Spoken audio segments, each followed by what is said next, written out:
Hello, welcome to the Crafty Maven Getaway podcast. This is your host, Hannah, and today we have a special guest. Our guest is Kathy Price.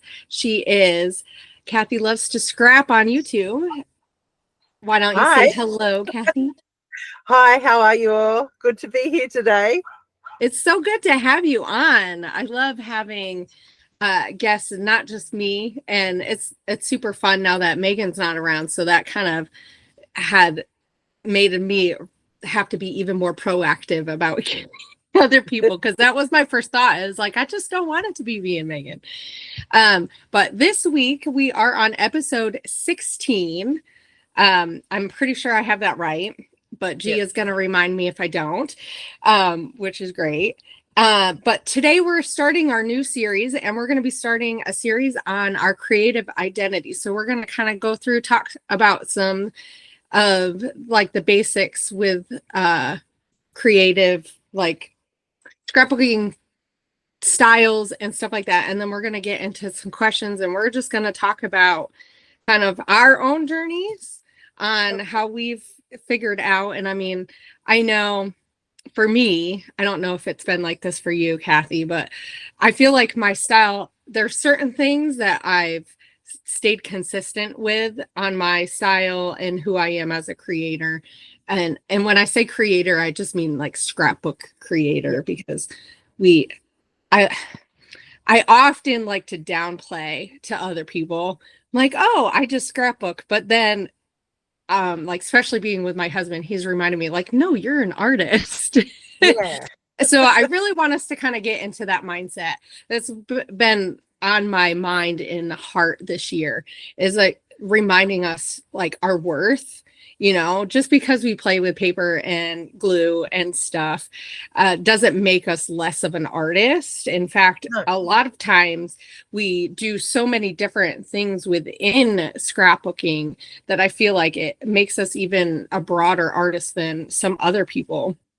Yeah. Who just stick to like one thing. Medium. So anyway, let's get started today. I'm super excited. And okay, so today, as we're starting this new series, I just kind of want to like go through and talk a little bit about like why knowing your style and your like who you are as a creator. And I know as we go through this series, I think we'll be able to help inspire other people to kind of figure that out. So one of my challenges, and I just want to put this out there at the beginning, is to like really sit down this week and think about what makes you super happy when you get to your desk, and is there a common theme within that? So like, are you drawn to picking up all the messy stuff? Are you drawn to having something clean and neat? Are you drawn to a certain type of scrapbooking, like project life or mini albums? Because there's so many different things. And I think when you think about the like your style and what you like to do and what you're drawn to do, that kind of helps you understand part of the story of who you are as a creator. And obviously it's a journey, and it's going to change, or it should change a little bit, but there should be some things that are always there from the beginning, right? And always there, because that helps. And I know I've been talking to, me and Megan talked about burnout, and I've been talking to a couple other ladies just about burnout. And I think sometimes when we're not sticking to who we really are as an artist and a scrapbooker, it's easy to kind of get lost, and then you forget, and then it doesn't bring as much joy, right? Absolutely. So that balance, and I think as we get through this series, that's what I really want to help inspire people, is to find that balance, because it's going to look different for everyone. And I know when I was designing for a ton of different companies, the burnout just happened. Like, I didn't even realize I was in burnout, but I realized as I look back at it that a lot of it had to do with my life stuff being messy, and then but also just trying to do it all. And it's just in knowing, and not even that I didn't know myself, because I think I knew who I was as a scrapbooker, but sometimes keeping that in your mind as you're going through the different seasons of your scrapbooking journey, and just kind of adjusting for that, and just inspiring people that it's okay to do that. Because I think sometimes we just want to grind, right? And keep up with Yeah. everybody and buy all the stuff. And that's not, No, then the overload kicks in, and then you've yeah, got like, where do I even start? I've got yeah, too much now, too much. right. It's like Yeah. when we first started, right? And maybe you can share your story a little bit as before we get really started on when you started scrapbooking and Yeah. kind of how that beginning part looked. Yeah. So, How, yeah, my girlfriend, who like, she's my best friend, and she used to scrap in the 90s when we first had our children. And I would sit for hours just watching her.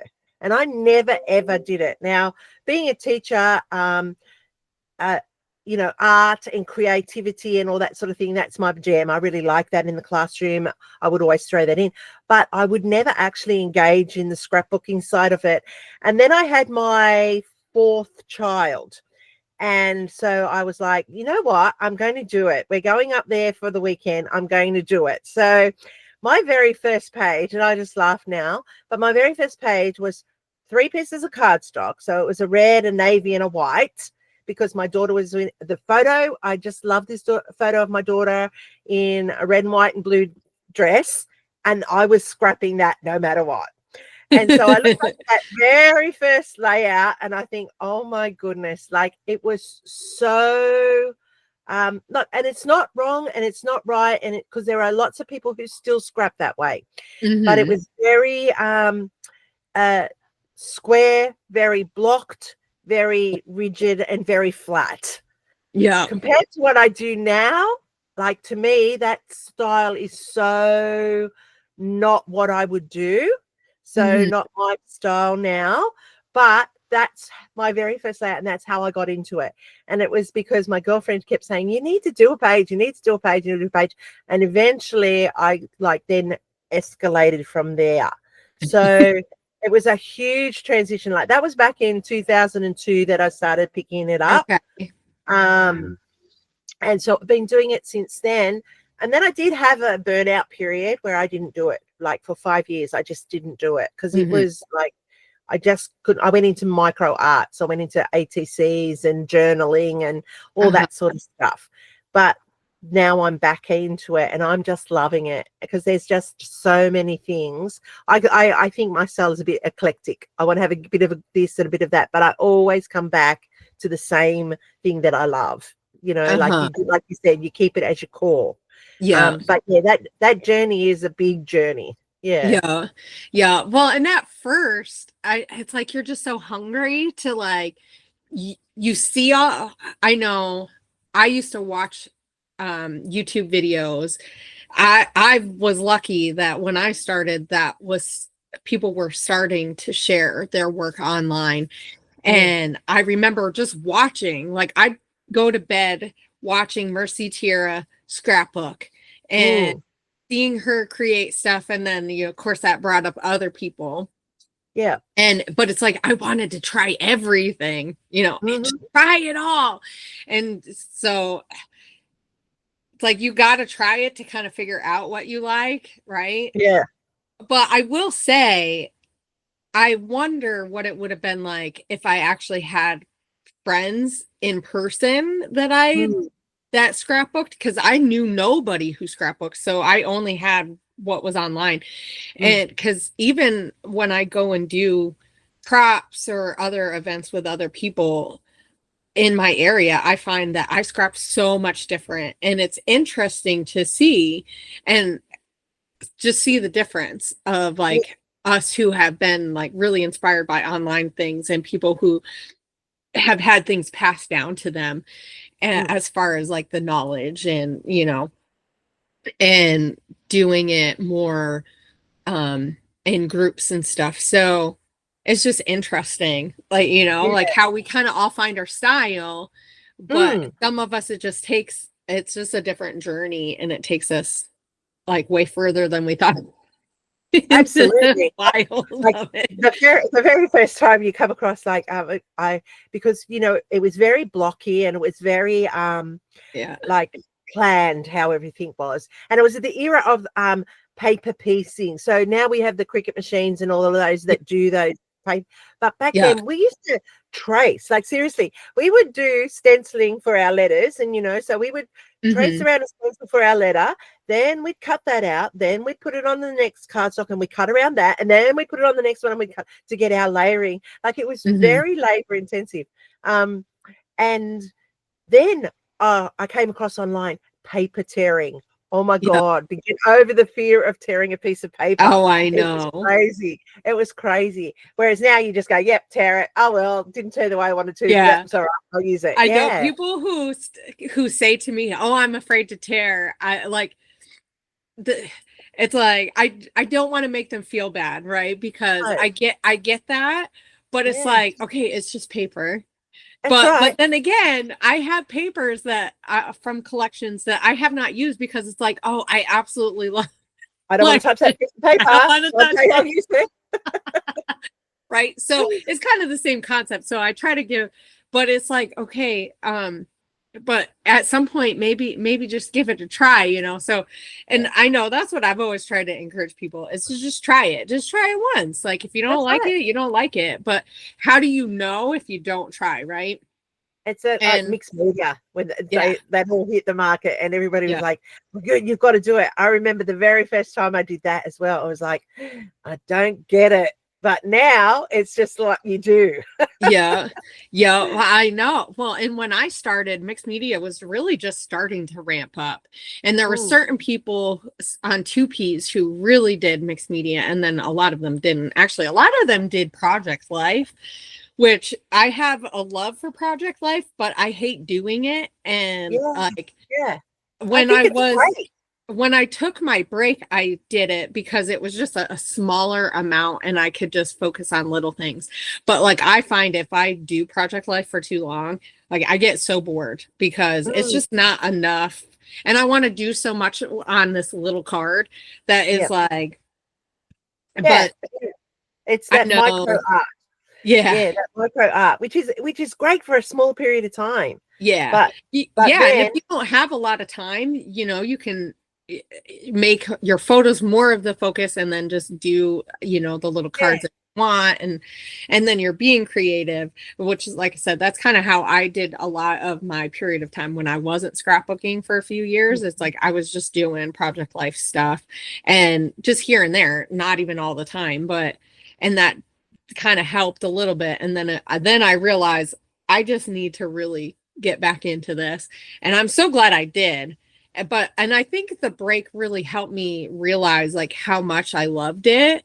Because Mm, I needed to fall back in love with scrapbooking because I it just became another thing that I was doing, yeah, right? Because yeah, I had put absolutely. so much pressure on myself. And so I know this time I'm really trying to keep that in mind and keep that fun part of it, which is hard. It's hard because, Yeah. you know, I decided to start my own business but it's been fun also though because I've been trying to do other things Mm, that are creative, like make watercolors. I would have never did that before. I mm, would have just bought them. But that's hey, right. I'm doing it. Yeah. And just like the other day, I didn't have a lot of time to do stuff, but I was like, you know, I'm going to play around with making wax seals. So I'm like, you know, heating the Yeah. wax and trying to figure it out. And, you know, so it's like adding some other elements of things that are creative in the busier times of my week when I Yep. can't necessarily make a layout, That's correct. right? Yeah. So Finding time. I think sometimes we try to be like, oh, it has to be all or nothing Mm, mentality. absolutely. Yeah, And absolutely. and that's not really how we're going to learn what No, our creative style is, and that's not how we're going to grow in our own creative style, you know. yeah. Like I watch lots of videos to get new ideas and new Yeah. techniques and things. So I spend a lot of time watching, Yeah. but dedicating the time to trying. That's the hardest Yeah. thing, Yeah. because you go, oh, I just want a scrapbook, but wax seals, bought all the stuff, Yeah. made a couple, but haven't gone back to it, but would love to, because I love it. I think it's amazing, and it adds so Yeah. much texture and depth to everything. Like, I don't know, like MK, she just does it, and it just looks Oh, I brilliant when know. she puts it in, I and I'm know. like, I've got all that stuff. I just need to play. I know. When Yeah. she was like, I'm just gonna cut the crepe paper out. And then Yeah. she's like, I wonder what would happen if I spray it. And then it curled all up. And I'm like, oh my God. I'm that that didn't even come Come into my into, mind when I added it to the kit at all. yeah. But but that's what we need, right? We need some of these people who are really innovative thinkers, Yeah. because it does kind of help drive the rest of us, right? That's And right. inspire us. And we all have our own little thing that we're innovative in and Yep. that we think differently. It's like, that's one of the things I love watching your videos is like, you love to use tons of patterns and papers that like sometimes, and I love patterns and I love color and I love busy. I Yep. know I do busy, but it's a different kind of busy. And it's No, like, it because I helps like me get watching. out of that Yeah, mindset of that it has to be this one way, right? And that's right. sometimes we just like we end up pigeonholing ourselves because we don't try these other things. We're not trying the things that we're watching other people do. Exactly. Like I was watching your one where you lifted mine and you were Yeah. like tearing the pieces and building it in, and I'm like, that's what I want to try, but never actually do it. Like Yeah. it's just, yeah, I love that. I love all the layering. I love people that layer everything. Mm-hmm. Like I Yeah. think it's great. It's the texture and the depth. I always say I'm a paper junkie because before I became a teacher, I worked in stationery. So I've always Oh, been, like paper, printing, all that sort of stuff. It's just like and I'm very tactile. I love to touch the paper yeah. scrapbooking, because for that reason. Yeah. The lumpy bumpy, yeah, all the way. Lots of patterns, yeah. Love color, love being able to match. But I always use the color from my photos. No matter Mm-hmm. what I'm doing, no matter what Mm-hmm. style, what technique, my photo colors always drive the colors in my layout. Mm-hmm. So that's Well, what I do. and that's a great thing to keep in mind because sometimes, well, and that's why sometimes I just have to put it in black and white because I'm like, I don't even know what color I want to use, but I Yep, know I don't want to use a color that's in the photo. exactly, exactly. And I know Yeah. sometimes I'll ignore that. And I know that it just isn't as cohesive as it could be, Mm. and I'm okay with that. But like, and that's where I know when I watch other people, I'm like, oh, yeah, I need to think of that more. Yeah. I was watching Dina Wakely do some of her art journaling stuff, and she was like, why don't you put the splatters in? And I love splatters. I love Mm. to let it like really drop. And so I'm Yeah. like, I'm trying to use the little bottle, Yeah. on the creativation floor. And I'm like trying to put it up as high as possible. And then I did too. And she's like, oh, you got to put 3. She's like, you always have to have 3. And I was just like, it just cracked me up because it did remind me like I like that sometimes that doesn't matter to me, but like Yeah. it does look nicer, right? And And that's, yeah. It's and because of that odd thing. And yeah, like it really is a thing. Like people don't get it. It really is a thing. it If you go really out is. and look at a flower or a plant or anything like that, its leaves are odd. There's not Mm-hmm. even leaves, they're odd leaves. That's why a Yeah. four-leaf clover looks so funny. Is Yeah. because it's even, Yeah. whereas a normal clover isn't. And Yeah. so, that odd thing, that 3s, 5s, 7s, it's Yeah. so Well, important. and I think sometimes that separates the people who have a little bit more success because they keep those things in the back of their mind. Not to say that we can't all that we have to do all the rules, right? Yeah. But in the end of the day, like I know some of my friends and even they've been like, oh, I don't know why I'm not getting onto this design team. And then I'll look at their work and I can see like maybe you could grow a little bit. But it's hard to tell somebody that, right? It's hard to say, oh, Exactly. this because it's part of their style and it's part of their creative journey, right? And we all have this journey. And like I said, sometimes I feel like it's just so easy to get pulled into like all the trends, all of this, all of that. And you kind of forget and lose who you are as that core. And when you start doing that, then it's hard because it's like everybody looks the same. And the design teams for sure want to see someone who stands out. And it might not just be your work too. Some of it is how you interact, you know, and all these different things. And I know like when I was looking, when the Crafty Maven had our team, that was the hardest. Let me tell you, I hated it because I knew I was going to have to turn people away. And I knew like I already kind of knew what the big teams were doing. But it was when I realized I get to create what this team is. And when I changed how I thought about it, and I'm like, okay, what makes this person different, and celebrate the differences, that's when it really came together. Because it wasn't just about creating the certain style. Like a lot of teams want this certain style, right? And it can be different depending on what team it is and what the company is all about. And that's what I loved about the Crafty Maven, is that we could have this place. And it's like, at some point I'd love to get back there, but that's, you know, just because it's great to have a place, and it's great to have people who think differently, and it's all unique, you know, because then you can go and you can look and go, okay, what do I like about what that person's doing, like you said, and try it. And then you go, nope, that doesn't work for me. Or, you know, it's like for the longest time, smushing was like the cool thing. I think it's because people were afraid to just put media on their page, honestly, is what I think it was. And it's easy, you know, you just get an ink pad, you smush things on a package. But I hated it because there's no control in it.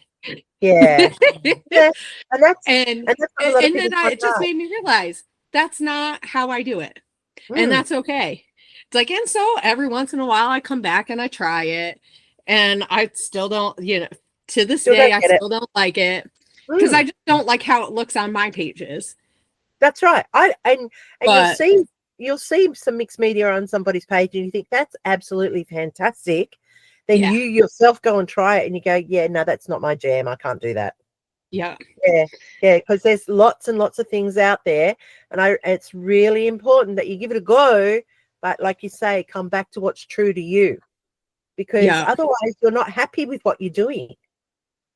Yeah. And at the end of the day, we got to be happy, because this is just a hobby, right?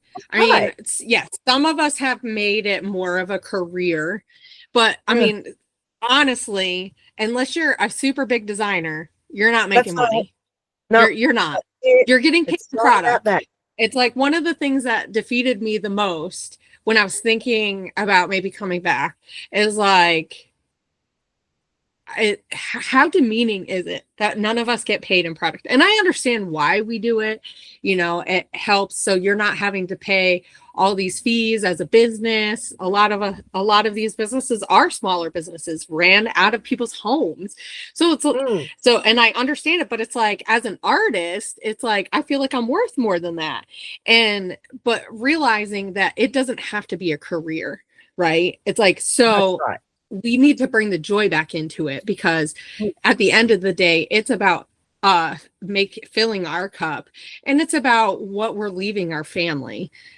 You know, whether or not they keep the books, I assume, you know, when they look at it, your family is going to see you on a page. Absolutely.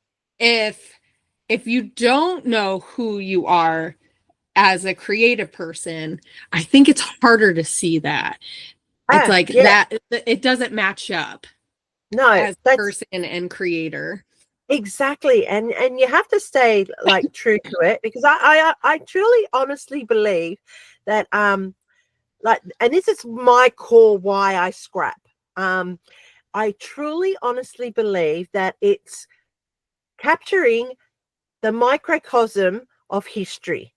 Yeah. So, like it really is like in the future, and we don't even know what that's going to be like, or we don't even know what's Yeah. going to happen. But in the future, the stuff that we capture on our pages, the stuff that we put into our albums, and it may not even be our families that benefit from it. Yeah. It's going to be someone in the future that comes across it. And the little things that were important in our daily life is what's going to provide Yeah. what happened, what it was Right. like. I know. The Yeah. history person in me is like, Yeah. It's you so know, true. those Like, are things I love to find. yeah. Actually, I bought some like records and stuff to put in kits, and Yep. I came across this in my thing. I don't know if you guys can see it or if you can Oh, see it. wow. It's from 1889. And See? I brought this down to my husband and I was like, I cannot in my good conscience in me Yeah. put this. I can't give this away. I can't put No, it in a scrapbook page. I don't know where I'm putting it, but it's going somewhere because this is history, right? So that's just like right. this is history, it's like, and that's why I love Dina Wakley's her album, Mm. the media album, is she found a record book. Now this is See? they So good. copied it, but she was saying, she's like, I'm actually going to use the ledger. And there is a part of my history heart that was like, Don't do it. Yeah. don't do it. But this is why everybody, all of us in the community have a different reason why, right? Yeah. Exactly. Exactly. And what matters to one person doesn't matter to another person. But at the end of the day, it is going to be history. Because That's right. someone is going to find it, just like we're finding all these old journals, you know, And letters and letters and all that those kind of things. stuff.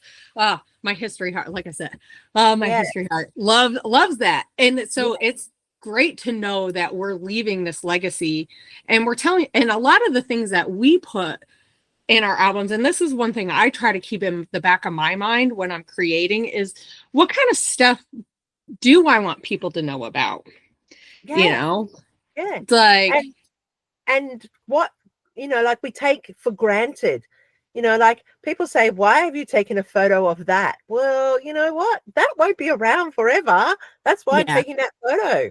right, It really, really hammered home when I lost my dad, because there weren't that many photos, because that wasn't seen as a big thing. yeah, Like it wasn't, and that's tragic, like tragic. Mhm. And I also, as a parent, I've got 5 children, and my first 3, there's not that much around of photos, because it Mhm. wasn't, because of my family and history and thing, it wasn't seen as a big thing. What is around about my children a lot in those first 3 is from my girlfriend, who was really big of it. Like every time I was Yeah, there, she was taking photos, But now, like my 2 younger ones, they're just so photo bombed, it's not funny. yeah. And now they, like, even to the point now, my kids go, Mum, really? A photo? Mum, really? Stop, I know. My But kids do that too. one day, people, you're going to be thankful that was the Right. way it was. And because we are printing the photos, right? Well, Which I yeah, think that's going to be the difference between all the electronic stuff and printing it, is these absolutely. are the things that are like concrete that people can touch and feel and see. Mm. Where it's like, we don't know what technology is going to look like. And I know like Facebook is already getting rid of some of the stuff, Look, the it can't picture. keep it forever. There's like people No. say it's and I keep saying, like, at work to people, because they're all using the cloud and the drives, and I said, Yeah. seriously, you need to have it somewhere else, because they're going to dump. They're already dumping now. So Yeah. you're going to lose a lot if you're not. And I always say to people, you have to print your photos. Like, it's so Yeah. important. I Don't know. keep I them on your love going phone. through the photo box that my mom had. Yeah, I love yeah, it. It's super fun. it Okay. is. Okay, Kathy. So you're talking about your reason why. Mm-hmm. How does that help you stay focused in like your style and how you create? Yeah. So I like, some people like to be event scrappers, and then I'm a moment scrapper. So that's how it keeps me in. Okay. So a lot of my pages are just the single photo. It's because it's Mhm. that moment. It's Mhm. the story behind it and the journaling and the recording that goes in at the background there. But I like to capture that moment because that moment is going to reflect what that Yeah. is. And so therefore, to me, when I do that moment, that's a special moment that I've captured. So therefore, my page needs to be a special page for that moment. Yeah. So as I said, like my photos really drive what I do and how it's going to be. Mhm. And a lot of time, and this is really like, I don't know whether it's a scrapbook of mine or whatever it is, I'm looking for that moment when we're doing what we're doing. And then Yeah. I'm thinking, how is this going to translate onto a page? And Mhm. so a lot of my pages, like they come together, they look like they come together really quickly, but there's been hours and hours of thinking behind how that's going to go. Yeah. So that's my style. Like I know that on the weekends, especially when I'm working, like during Mhm. a term, there's no time in the week. Like there's no time. If Yeah. I sit down, like I'm coming home, I'm exhausted from being there, with the kids, with the teachers, with everything. Like my brain goes, I make so many decisions in a day, it's ridiculous. Yeah. So that when I get home, that's not an option. So I know on the weekends I have to get out what I need to get out. Mhm. And so I've spent hours driving to and from work thinking how this is going to Mhm. be so that when I sit down, I can do it. But that's because I know my photos and I Yeah. know what photo I'm going to do and I know what I'm going to put on there. And so all the journaling and all that sort of will come later. That will all go in. And a lot of my journaling is on the back of my pages. So like Mhm. the story Oh, is on the page. Sometimes I'll put it on the front, but it will always only be dot pointed or something like that. But the depth of the story is on the back of my page. okay. Yeah. So that it becomes like, to me, it's like a photo journal book. So Yeah. yeah, so that's it. And it's really, really funny. Like that's like a double page to me is really a rarity Yeah. because that means it's more than the one photo. Mhm. And so so I don't take photos like of a series of things that are happening in the event. I'm looking for that photo that's that moment so I can do it that way. So that's how my style is. And I Mhm. know that's different to other people because lots of people are very much many photos onto the page that they can, Yeah. so yeah. But Yeah. my style, I stay true to that. I want to capture that moment. Yeah. Yeah, I'm a lot like you in doing the moments. And honestly, like when I started scrapbooking, my oldest daughter had cancer. And so Mm, that's what helped me get through because I was mm, looking for the moments, the happy moments, mm, the moments that made me be thankful for things, and actually a lot of times I didn't scrapbook the bad things. It wasn't yeah, or I say or the harder things. yeah, As I started scrapbooking and I started learning my style and becoming more prolific, then I was like, okay, I'm ready to maybe tell this story. And so mm, I have a few, but I've tried to stay away from a lot of that because I find so much joy in scrapbooking and in the moments. And I know like I'm a micro person, not the macro mm, person. Like it's mm, a lot for me to take in like that big picture.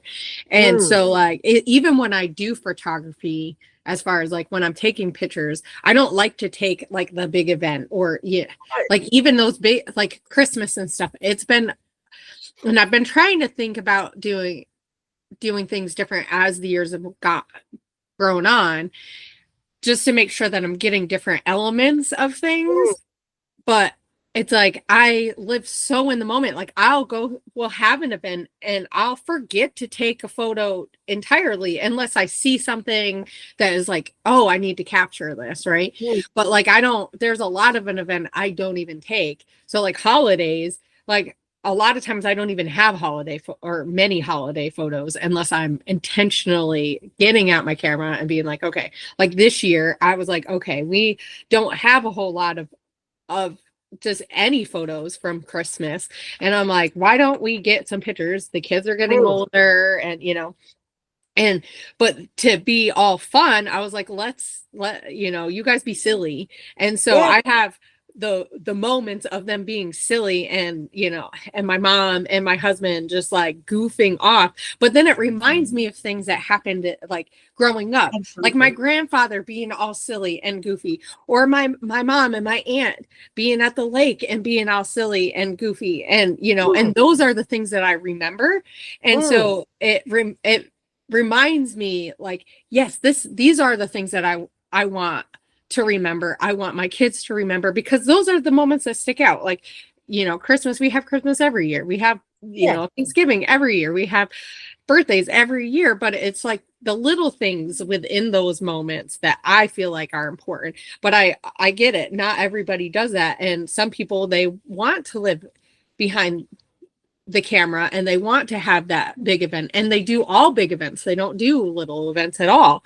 And honestly, from I can understand from the point of view is if that's all your scrapbooking, you don't have a whole lot of time, right? You're probably not putting as much time. You're not being as prolific, because, you know, you and I are very prolific. It's like we have a ton of stuff that we've done, and you know, it might not be consistent. Like some years might be more or less than other years, but like when you're only going to crops at, you know, a couple of times a year, or you're only, you know, scrapbooking certain periods of the year, I should say, you know, so like maybe you're going once a month, you know, to doing things. It's like, it's harder to remember all those little moments if you're not working at it to think that way. And some people just don't think that way. So I could see where, you know, oh, I just want to get all these photos because this is all that happened, but I don't remember all these little moments because and honestly, and it's not good nor bad. It's just when you're in front of the camera and all you do is clicking, sometimes you miss out on those little moments because your focus is getting all of it together. And so those little moments don't jump out as much either. So it's like you're not remembering because you're not being, that part of the intentional part isn't there, you know. And I get that that's everybody's reason is different, which is why it's like this year I've been so on the podcast. I'm like, know your reason why. Yeah, exactly. and it's very true. Like I will take photos. Like we've got a big event coming up this week at school, right? So it's taken me a long time. Like I've been at this school now, like this is a school that I've been at for 10 years now. It's taken a long time for them to realize that just give me the camera, you know, like just give me the camera. They would always get other stuff because they like, I understand because I'm one of the senior executive and I do have to be involved with all the running of the day and the organizing. But when the event is actually happening, just give me the camera, because last year when they just gave me the camera, like my boss was like, oh my God, this photo, oh my God, this photo, oh my God, this photo. It's because I knew what to capture in the moment of the event, not the event, you know?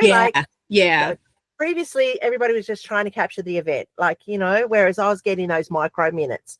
So the joy on the kids' face as they were proudly showing off their costume and all those sorts of things. I think you miss it if you're capturing the whole event all the time, you know.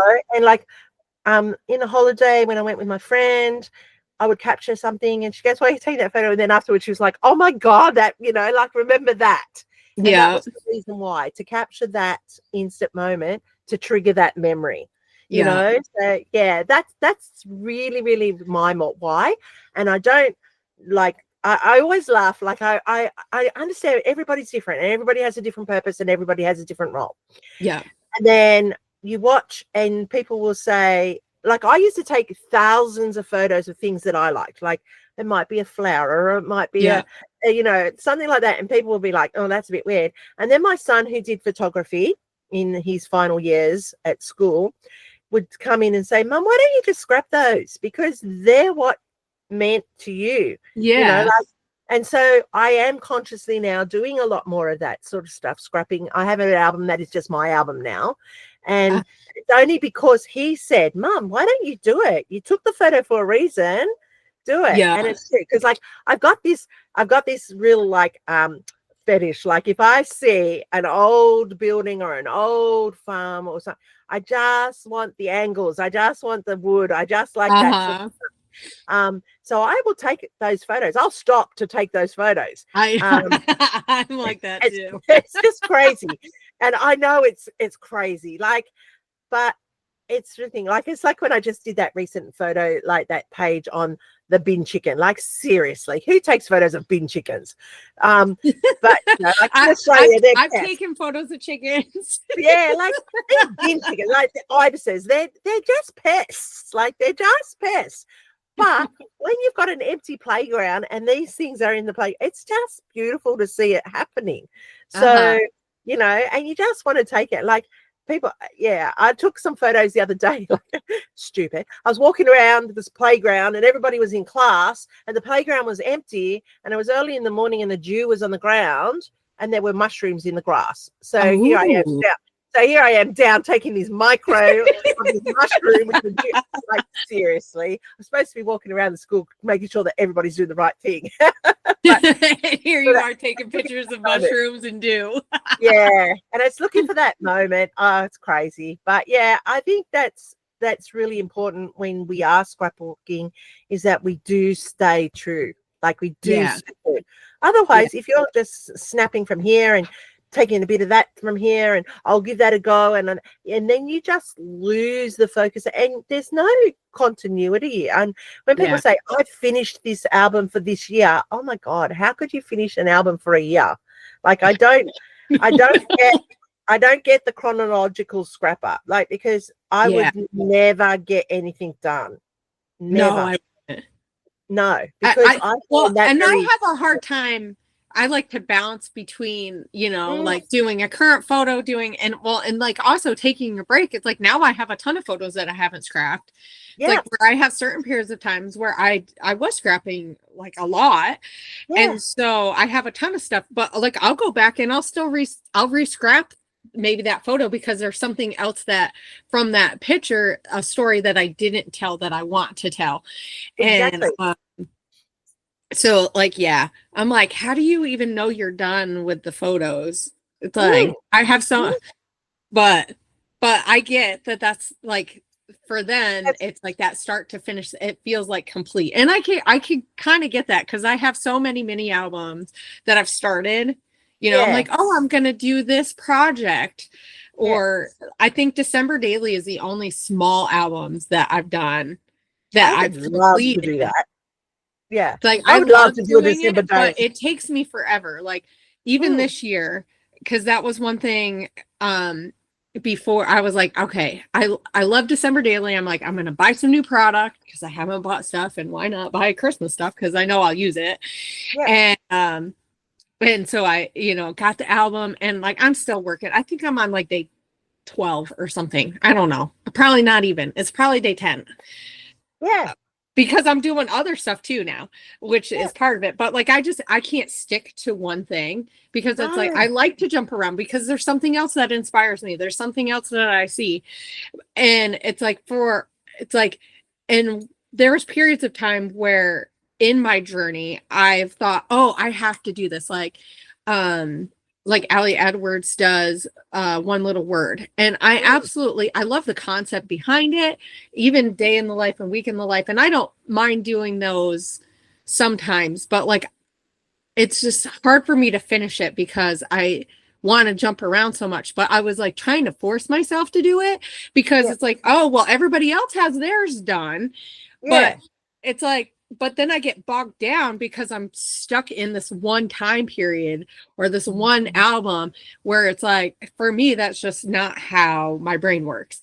And when I let go of that and I said, you know what, I don't really care. I'm just going to, you know, I'll maybe take pictures for the project, but if I get it done, I get it done. If I don't, I don't. And so I have half, you know, Day in the Life, Week in the Life, half projects because, and I'm okay with that because in a lot of ways I printed off the photos. I just have to finish doing the journaling and doing the creating part of it. But at least half of it's done.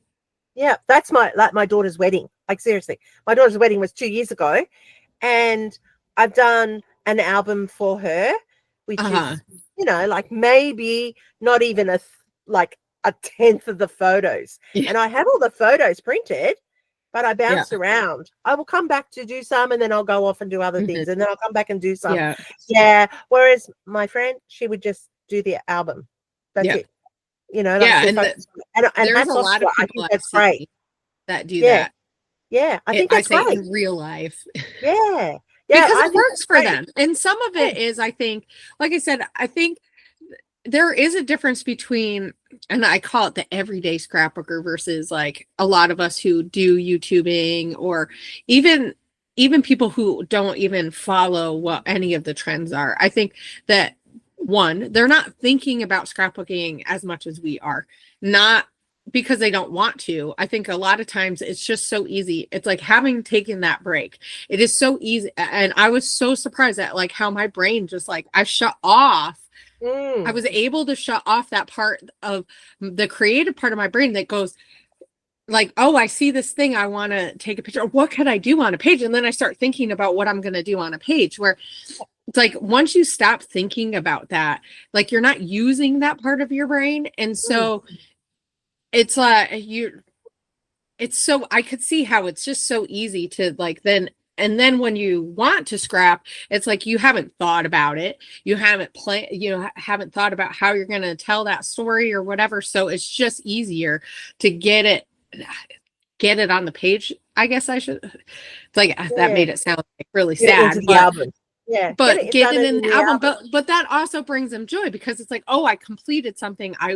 They still are creative. They're still, using. Yeah. And actually a lot of them, they've printed off their photos, where like I have so many photos on my phone that I've not even printed yet, because it just hasn't sparked. And I generally print off photos as I'm like, I'll batch print off a whole bunch. I'll be like, okay, I want this one, this one, this one, this one, but then I might not scrap it. But I also have stuff on my phone or camera that I just haven't scrapped yet. I haven't printed because it just, for whatever that moment hasn't sparked yet. I haven't thought about it enough. Yep. Yeah. Yep. So like this is a classic. Like we did Alaska, Canada. We were over there for 3 weeks. I took nearly probably close to 10,000 photos. I believe probably close to.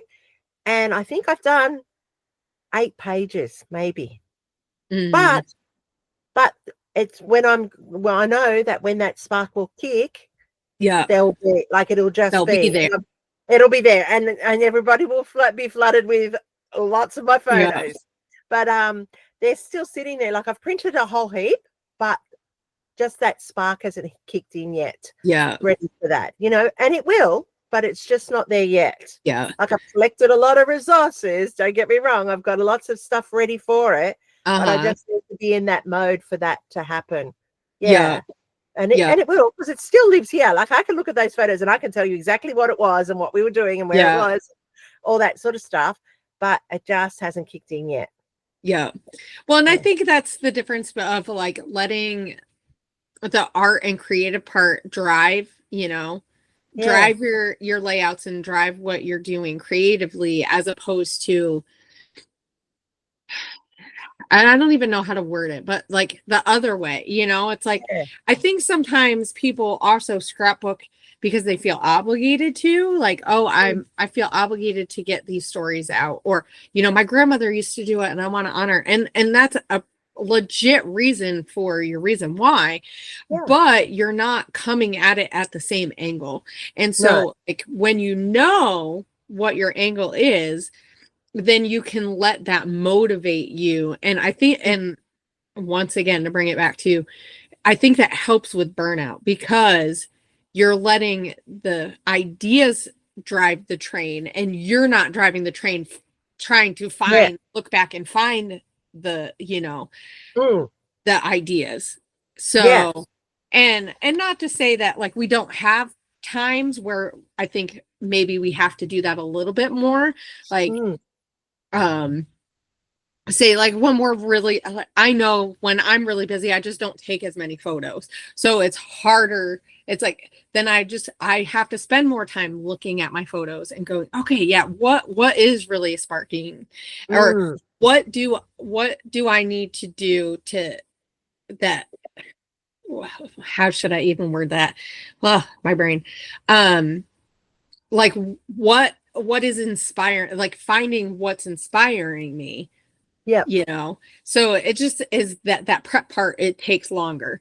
Mm. And so and I just know, like, if I'm really Absolutely. busy and I'm using my brain for so many different things, and Mm. I think I'm finding, like, as I'm coming back, is going, yeah, like there's certain days I know it's like, if I've worked, like you said, I'm really not going to be creative, because it's like I can do other things, and that's where I've realized, like, oh, I could do, the melting and the wax seals things. I Mm. can make watercolors, because that doesn't take a lot of, like, that part. And then it kick starts those other things, because as I'm doing this, I'm like, oh, like I went Mm. on a women's retreat this past weekend, and we went to the beach, and I'm thinking about June and July kits and like stuff, and I want one to be like kind of vacation-y, and I'm looking around, and there's these glass balls thing. I don't know what they really use them for. They're probably like Mm. boppers or something.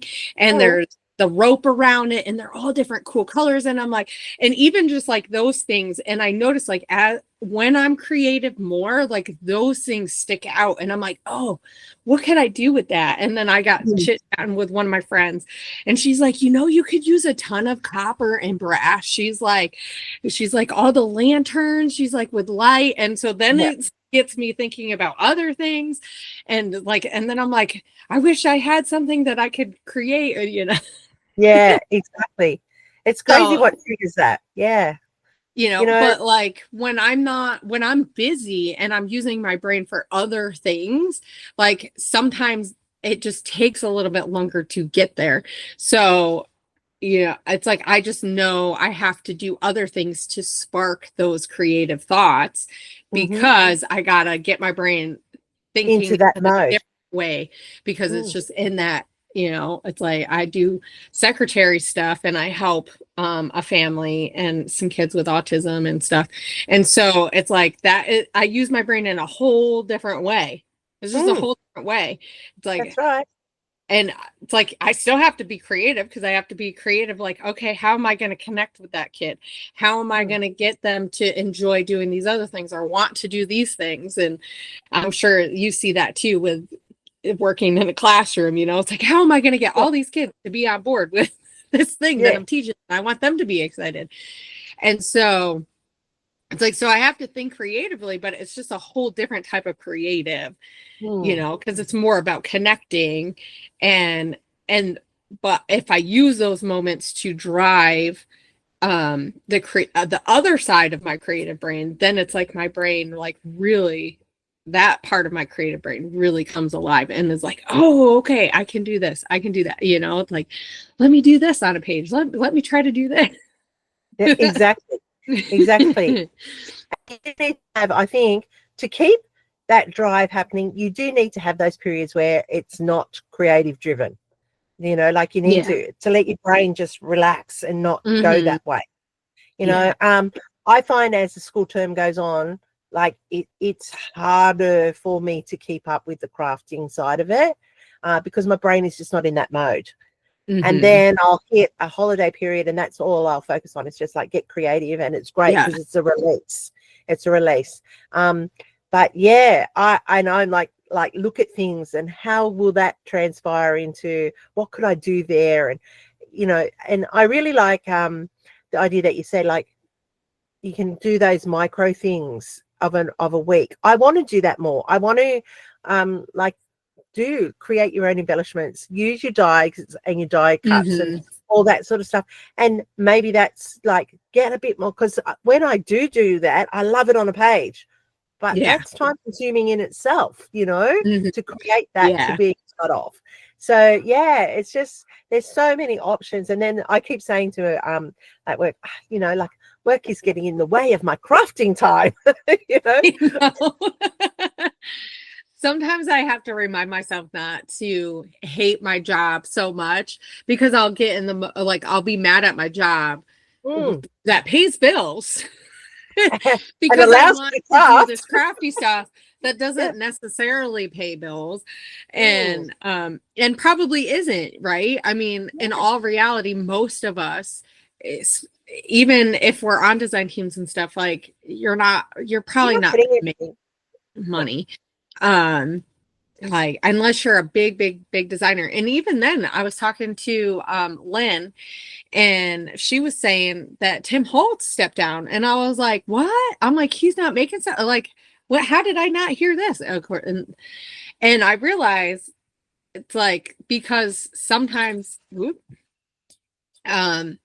like I get that. It's like he's just been like having to drive the bus, that like it's like these, it's like there's only so long you can do it for, right? So but so it's like knowing that we're wanting to be prolific, but we want to do the marathon. It's like, so, and that's one thing I've tried to come at it this year, is thinking about like, how can I have that balance? Because we have to have a balance, right? But it's really hard. And I won't lie, it's really hard, because when you're motivated, it's like, just like when you're on your break or whatever, right? It's like, I know I have this time and I can just go. But knowing that, like, that's a shorter amount of time, but we can't just keeping that up, right? No. Because then we're using our creative brain so much, it doesn't have time to like relax and just like when we're doing, if you're exercising and you're doing weight training, you have to have a day off. You cannot weight train every day of the week. Like your muscles will fatigue so much, and we forget often that that's how it is in our brain. And I think taking that break really helped me realize that I have to have a balance. It's like I have to have social stuff, I have to have things, it's like, and not things that I'm just doing to scrapbook, because that's kind of how I used to think about things. And I've heard other people do that, like, oh, I'm going to do this vacation because I can scrapbook it, and that's all great and stuff, and I love doing things, and I love being out, and I have those moments that, you know, I see the spark of inspiration and whatnot, and I love seeing those on a page, you know, and coming back to it and reflecting on it. But I don't want my moments to be, I'm doing it because I want to scrapbook. I want to scrapbook because I love those moments. And I know for me, that's why I want to do it. But once again, I know for everybody, it's so different. And so I'm trying to think question wise here, because we've been chit-chatting all about this, and I think that this is a great conversation for all of us to kind of get in that mindset of really think about why, our reasons why, and what that core motivation is, and that core, like the core style of who we are, so that we can kind of really flow in that. And so how did you find like your style and what you really like to do, and know that, oh, this is who I am as a scrapbooker, and this is, you know, what I want to keep doing? So how did you figure that out? I think that like it evolved over time, and I became, like I said, I was very reluctant to try, like I said, the paper tearing and getting out of that comfort zone. But then when I started to venture in, I really, and when I really am having a hard time scrapping, I'll always fall back to it now. I'll go back and I will do, I really love grunge. I love the grunge and the steampunky and the faux shabby chic sort of stuff. So I love the texture stuff. So I think that's evolved, and that's how it'll become my style, because the tactile stuff, I like tactile, I like that. So I like being able to touch and manipulate and all that sort of stuff. So I think that's why my style always comes. So you'll see, I'll follow the trends of what other people are doing, but I'll always come back and I'll and it will be back in there. So just recently, a few of mine where they've been a bit more open in the requests that they've wanted for video challenges and things like that, they've all been going into that grunge style because that's my comfort. That's what I want to produce. And I know that's not everybody's style, and I know that, and it does take time. And it is, but I think that's what satisfies me, that it does take time, that it does challenge me, that it takes me out of the sit back and just put something on the page. This is like, how is this all going to work? How am I going to get this happening? How am I going to bring these textures in? That's my style. That took a long time to come to that realization that that's where my comfort is. That's what I want. I would do all the trends, you know. I'm really loving the paper products that people are producing with the big elements that we can fussy cut to make that layering happening. Yeah. So like I'm loving that now. It's just so good because it is opening that world that is my preferred style, because I can get all that out of there. And you know, and I love, like, my desk is just ink pads galore. You know, like I'm sure people have them all, you know, filed away beautifully and organized. Nope, mine are on the side of my desk, piled on top of each other, because I just go, this was the one I need for this one, because I love that smoky feel, that edgy feel, you know, that distressing in the depth. So I just want it, and I want it. I don't want to have to go somewhere to go get it. I just want to be able to do it. So that's where I've come from, and that's my style, I think. And you'll see that a lot. You'll see it in, even if I'm trying to do a keep it simple and keep it clean, it will still creep in there. It'll still be there. I know. It's like if I haven't done mixed media in a while, or I've noticed that, like, I just all of a sudden I'm doing like 5 backgrounds that are mixed media. I don't even have you know, a picture in place. I'm just like, oh, I see this technique or something. And I think that's one thing that helps me, is watching people who do different styles than me and doing other art things. Like, that's one thing I've been focusing a lot on this year too. And not intentionally necessarily, but now that I know that I've been gravitating towards it, I'm like, okay, I'm going to watch this. Like, a lot of the junk journaling stuff, like, I've been loving watching people do that. And it's because it gives me ideas for my pages. Not necessarily that I'm gonna do those, even though I've been thinking I probably should. And like jelly plating, I've been watching jelly plating. I know. And I so want to. So now I'm like, I guess I need to get jelly plating stuff. Because I've just, like, people taking photos or magazine and like adding, like, and doing this art piece, and it like looks so cool. And why I haven't tried it, I don't know, because I was trying a million other things probably, but it's like I've just gravitated towards watching those, so it's like only a matter of time. But even some of the things that I see on there, I can replicate in other ways, you know, with stamps or other things or markers. You know? And so it's like I find that those like really help spark ideas for other things, and that helps me like stay true to my style. And I love cutting fussy. Well, okay, I hate fussy cutting. That part is annoying, but that's something I can do, like when I'm watching movies with my husband, and I don't like, it's not taking that much of, because I've noticed, like, if I try to do anything drawing, because I've been doing a lot of digital stuff this year, and so I find that is more helpful to do like on days that I've worked, because I can just sit and I don't have to go and get a lot of stuff too. And but like if I'm watching a movie, like I'll be paying attention more to to what I'm doing. And then my husband's like, did you see what just happened? And I'm like, no, I missed it. Because, you know, my ADHD, just I zone into what I'm doing. And so I've just like, I'm realizing like, oh, these are things that I can do that help spark, but this is helpful at this time, and this is helpful. And these are things that I didn't know because I never worked before. So I didn't have to micromanage those things.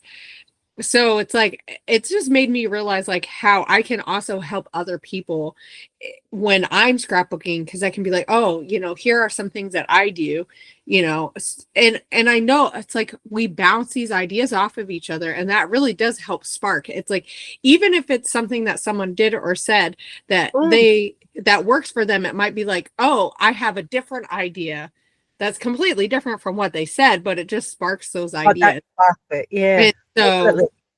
it's like sometimes I feel like if I'm not sure like where I need to go, even though I know my style, even though I know the things that I love, I will watch other people do things Mm, just to kind of just help get me out of that funk. Because sometimes it's just I just need to consume more art because I'm consuming other things, or absolutely. and so that's been really helpful for me this year. And just kind of, and also just taking time to go, it's okay if I'm not at my desk today. It's Yep, okay if I'm not doing anything crafty today. you yep. know it's like I have to micromanage my time because Mm, I only have so much of it. And it's like, and like I said, it's like trying not to get mad at my job because I can't scrapbook. It's like it's like it's if I'm taking that out, eventually absolutely. it's gonna fester, and then I'm not gonna be as creative as I would like to be. So it's like it's Mm, okay if you it's like when Megan was saying, she's like, I think I need to take a break. And I was like, take a break then. If you think you need to, take a break, because yeah, it will always be there. I mean, do things change? Yes. It's been so cool after leaving and then coming back and really seeing like the changes, but it's been so cool because people who were around aren't necessarily as around. So it gives that opportunity for other people who are growing, and then I can learn more. It's like being mm, around people who are newer and are really hungry, as opposed to people who have been around for a while and just also get stuck in their style. It's like I don't want to be that's- stuck in my style. I no, love that I know who I am, and there's things like layering. Like I absolutely know when I layer things, I love it. Like I was looking through some of my layouts because I was thinking about applying for a design team. So I was just looking through my Instagram, just trying to see like what kind of stuff would I share, you know. mm, And I was looking at all the ones where I was fussy cutting all the flowers out of the big yeah, pages, and how I layered them. I'm like, man, I really love that. I got to do that. And then when you showed your sketch, I'm like, I could do that with that. yeah, And that's going to be awesome. So is it, yeah. it's And and like, and that's the thing, isn't it? It's like you're true to yourself, but you've got to evolve. yeah, Like you can't stay.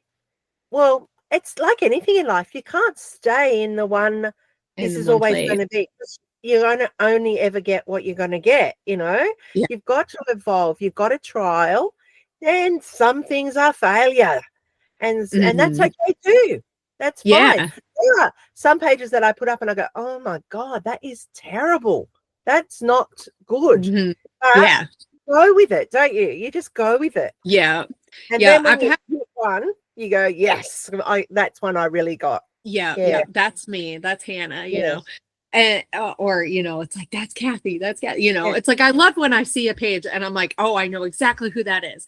But it also absolutely. is super surprising when I see a page and I don't know who it is, and then I find out, oh, it's this person, and it's like, oh, that's also awesome. Mm, And eh, that's one thing I love about our community, and that's stayed consistent, is like we are mm, just so um great at encouraging each other. It's like when I hear about other people and other artists in other different realms, um, I hear about like how nasty sometimes people can get. And I think, and not to say that we don't have, you know, that element, yeah. those elements in there, but as a whole, I'm like, I've had such a positive experience being Mm, online, within the community, but it also is what you get out of it. It's like, I notice on weeks that I don't interact with as many people online and stuff. It's like, one, I'm not as inspired. but Mm. also it's like I do feel a little bit more disconnected. Yeah. And so it's like you kind of, and I can get like we all only have so much time. So once again, it's like there's some times where I just don't have as much time, or I'm so exhausted I don't have time to just be doom scrolling or scrolling and, you know, feeding into other people as much as I would love to do that. Mm. But I feel like if I'm pouring into other people and helping inspire them, even if it's just encouragement and words and stuff, Yep. I feel like that really does help me in my scrap room also. Because it's, you know, we're not meant to just be so focused. It's like, it's funny because we're doing this, you know, all about finding and really living in our own creative style Mm. and our own creative identity, but we also have to pour into others. It's like You've got when to, you you've just got to be give. so focused on yourself and Mm. what you're doing, it's like then you do, it's so easy to be disjointed, and you can tell the people who, like, as you get in the community, you can tell the people who aren't giving as much, and maybe they're giving in other ways but they're not as connecting, and then it's like those are people that I don't necessarily, for me, want to feed into those relationships, because I'm like, well, it's like they seem like they're a great person, and and And there's they no doubt probably are. that they are, but and like I said, I get we all only have so much time to give, you Yeah. know, and so it's like, and it's not that they can't be inspiring, it's just it might only be one level of an inspiration that you're getting. But I feel like for me it is helpful when I am interacting with the community and I am having those moments in with the community and encouraging the community that I get more inspired, you Mm. know. Absolutely. You And know. so it helps me, and not that I'm doing it to help myself, I'm doing it because I truly care about these other people too, because so many, it's so cool to like see everybody's their evolution and their Mm. identity as a scrapbooker and see where they've come. It's like being around for 10 years or a little Mm. bit over 10 years now, it's like I've really seen some people grow, and I've seen people come and I've seen And people go, yeah. and and so it's like, and I've had friendships, you know, where it's like we were really close and then now we're not so close, but I still see the things that they're doing and I'm so excited for them, because it's like I knew where they started, or I Mm. seen that evolution, you know, and it's super cool, and it's super cool to see newer people come up, and I can help encourage them and give them feedback and give them encouragement so that they can keep going, because it, you know, it's like once you become part of this community, it's you're Mm. part of the community. And That's that's it. one of the cool things about coming back is like, you know, everybody going, oh, you know, oh, you're back, you know, and then I get encouragement from all, you know, the feedback and comments that I get from everybody in those conversations that I have with everybody. Yeah. And that's the cool part about it, I think, with our community, is that it is a specialized niche, and it is a little pocket in the YouTube world, in the social media world, that is a little bit different to other pockets. And I think the fact that we're so connected community wise and supportive in that way is really, really important. I Mm-hmm. know for a fact, like, you know, when I first did my very first video, I did maybe 3 in a 5-month period, because I really didn't get the, you know, vibe from it. But then I thought, no, I'm going to just keep at it and I will get it. And then I connected with Mel Walkden, and from Mel Mm-hmm. W. Yeah. And like, she's Tasmanian, and she is like, if you need support or you need anything, she's the one, you know, like, she's there. Yeah. She's going to push you. So when I was about really like, I don't know whether this is really what I want to do, sort of thing, I know that people ask me to do it because they want to see how the layout came together, that sort Yeah. of stuff. Because I was very much a sharer in platforms that were static. So, you know, like, I'd go into Facebook forums and I'd share there, and scrapbook.com in the galleries and Instagram and all that sort of stuff. I was very static. Yeah. And the people would say, how did that? I wish you'd done a video. I wish I could scrap with you to see how Yeah. you. So then that's when I really started to. But there was a time there that I was like, I don't know if I can keep doing this. I don't know, are people getting it? Is it, but Mel, she was so like, yeah, you've got to keep doing it. Got to keep doing it. So that community thing is really, really important, and then there's Tara now, and there's you, and there's like other people that are just like, you've got to keep doing, you've got to keep going, and it's so important. But I love where we all just say, like, what were your wins? What were your things? How can we help you out? I love that. How can we help you I love out? that Jen did that. Yeah, it's so good. Like Jennifer is so good at doing that. Like, what's your wins? What can we help you get there to? And I love that. If somebody hits a milestone, everybody's in to support it. Like it's so good. That's really, really important. But it gets our craft out there. It gets our love out there. And I'm finding, like, we went through a period where it's dulled down and it wasn't as a big thing. And now I'm thinking it's coming back again. I think I do. I see it coming back. Yeah, I see when times get tough, this sort of stuff is what gets people through. It's that joy, that inner joy, that what is it that's going to give me that happy that I need, because everything else is not giving it to me. And I can see it rising again. So like I've been doing, like I said, for over 20 years now, and it's had pits and troughs of really, really peaked. And then when you'd heard it and you would never admit that you were a scrapbooker, and then it's peaked again. And I think it's on the rise again. And that's for like Tim Holtz and Vicky Burton and, 49 and Market, like they're really, really putting it out there, and it's getting that drive again. So and that's exciting. That's why, what we do is unique and what we do is special. And, and I think, we just need to remember that when we're scrapping, that it is special. It is important. It's not just craft. It's a mental health thing. It's a great thing, like get creative, like be creative. That is what's going to make you happy, they've known it through history, like your crocheters, your potterists, your artists, they've known it all the way through history. This is just another evolution of that creative world, and we just keep it going. So it's really important.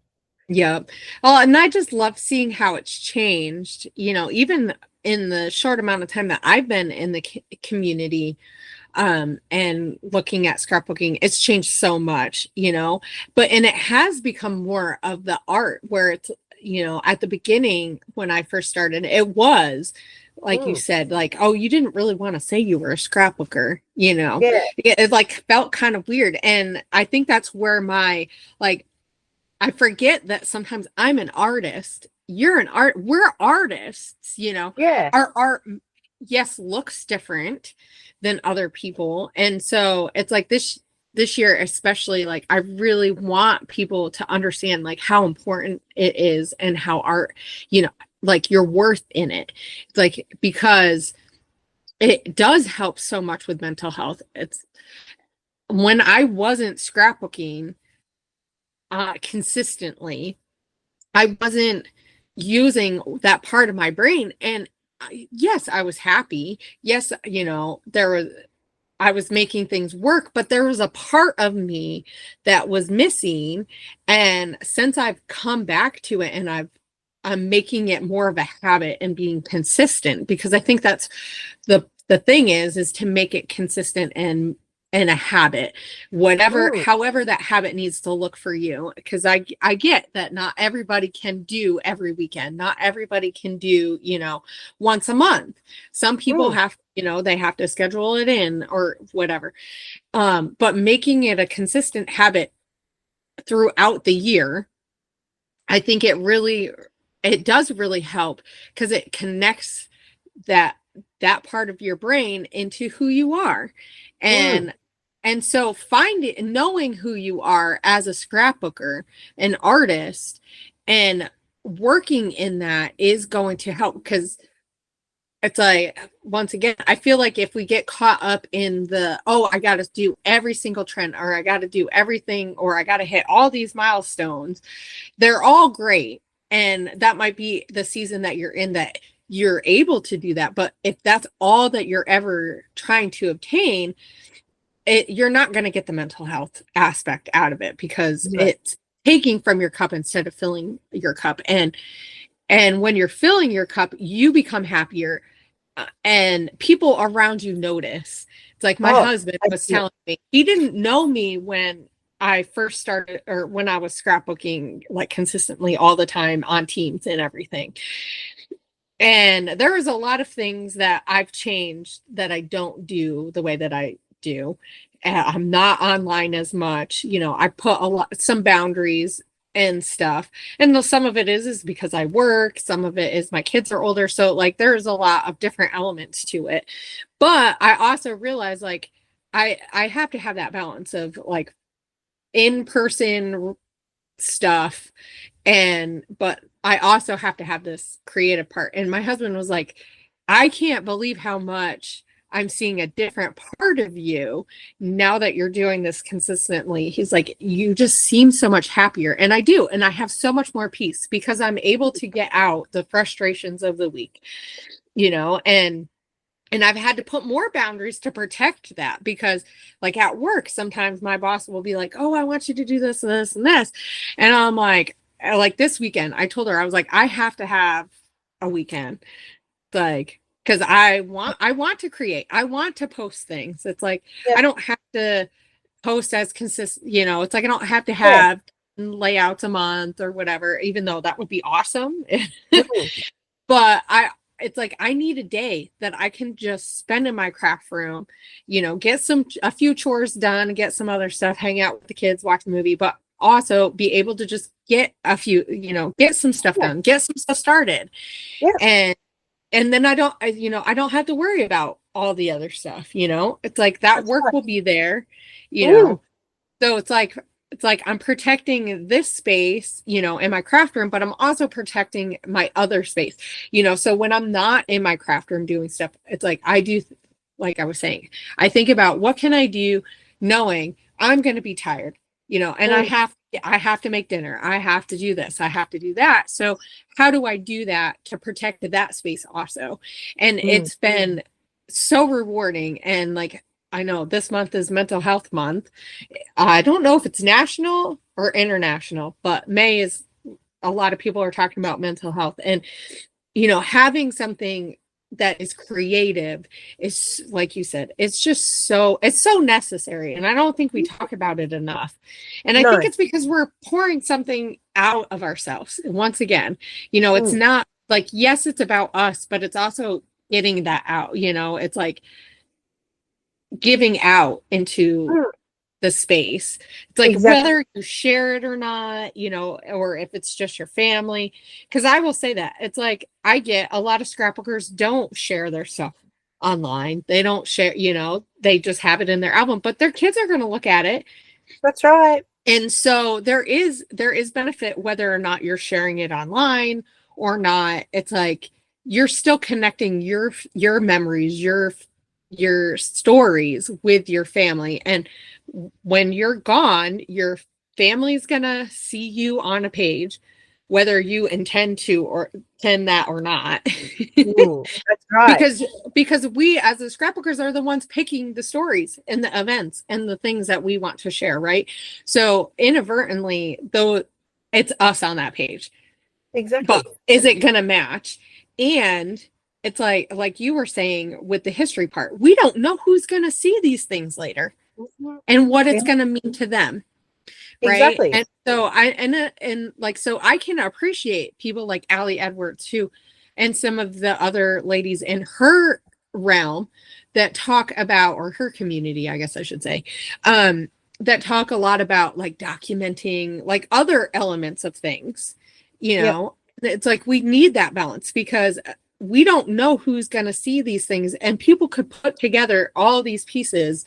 Like, just like we can look back at newspapers and magazines and we can see what used to be important in, in time. Absolutely. Like the early movie pictures and stuff.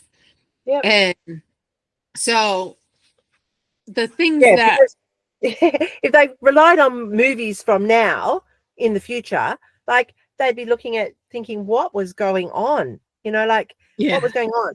So that, like, our stuff gives that balance, that gives that this is the real, what it Yeah. really was, Yeah.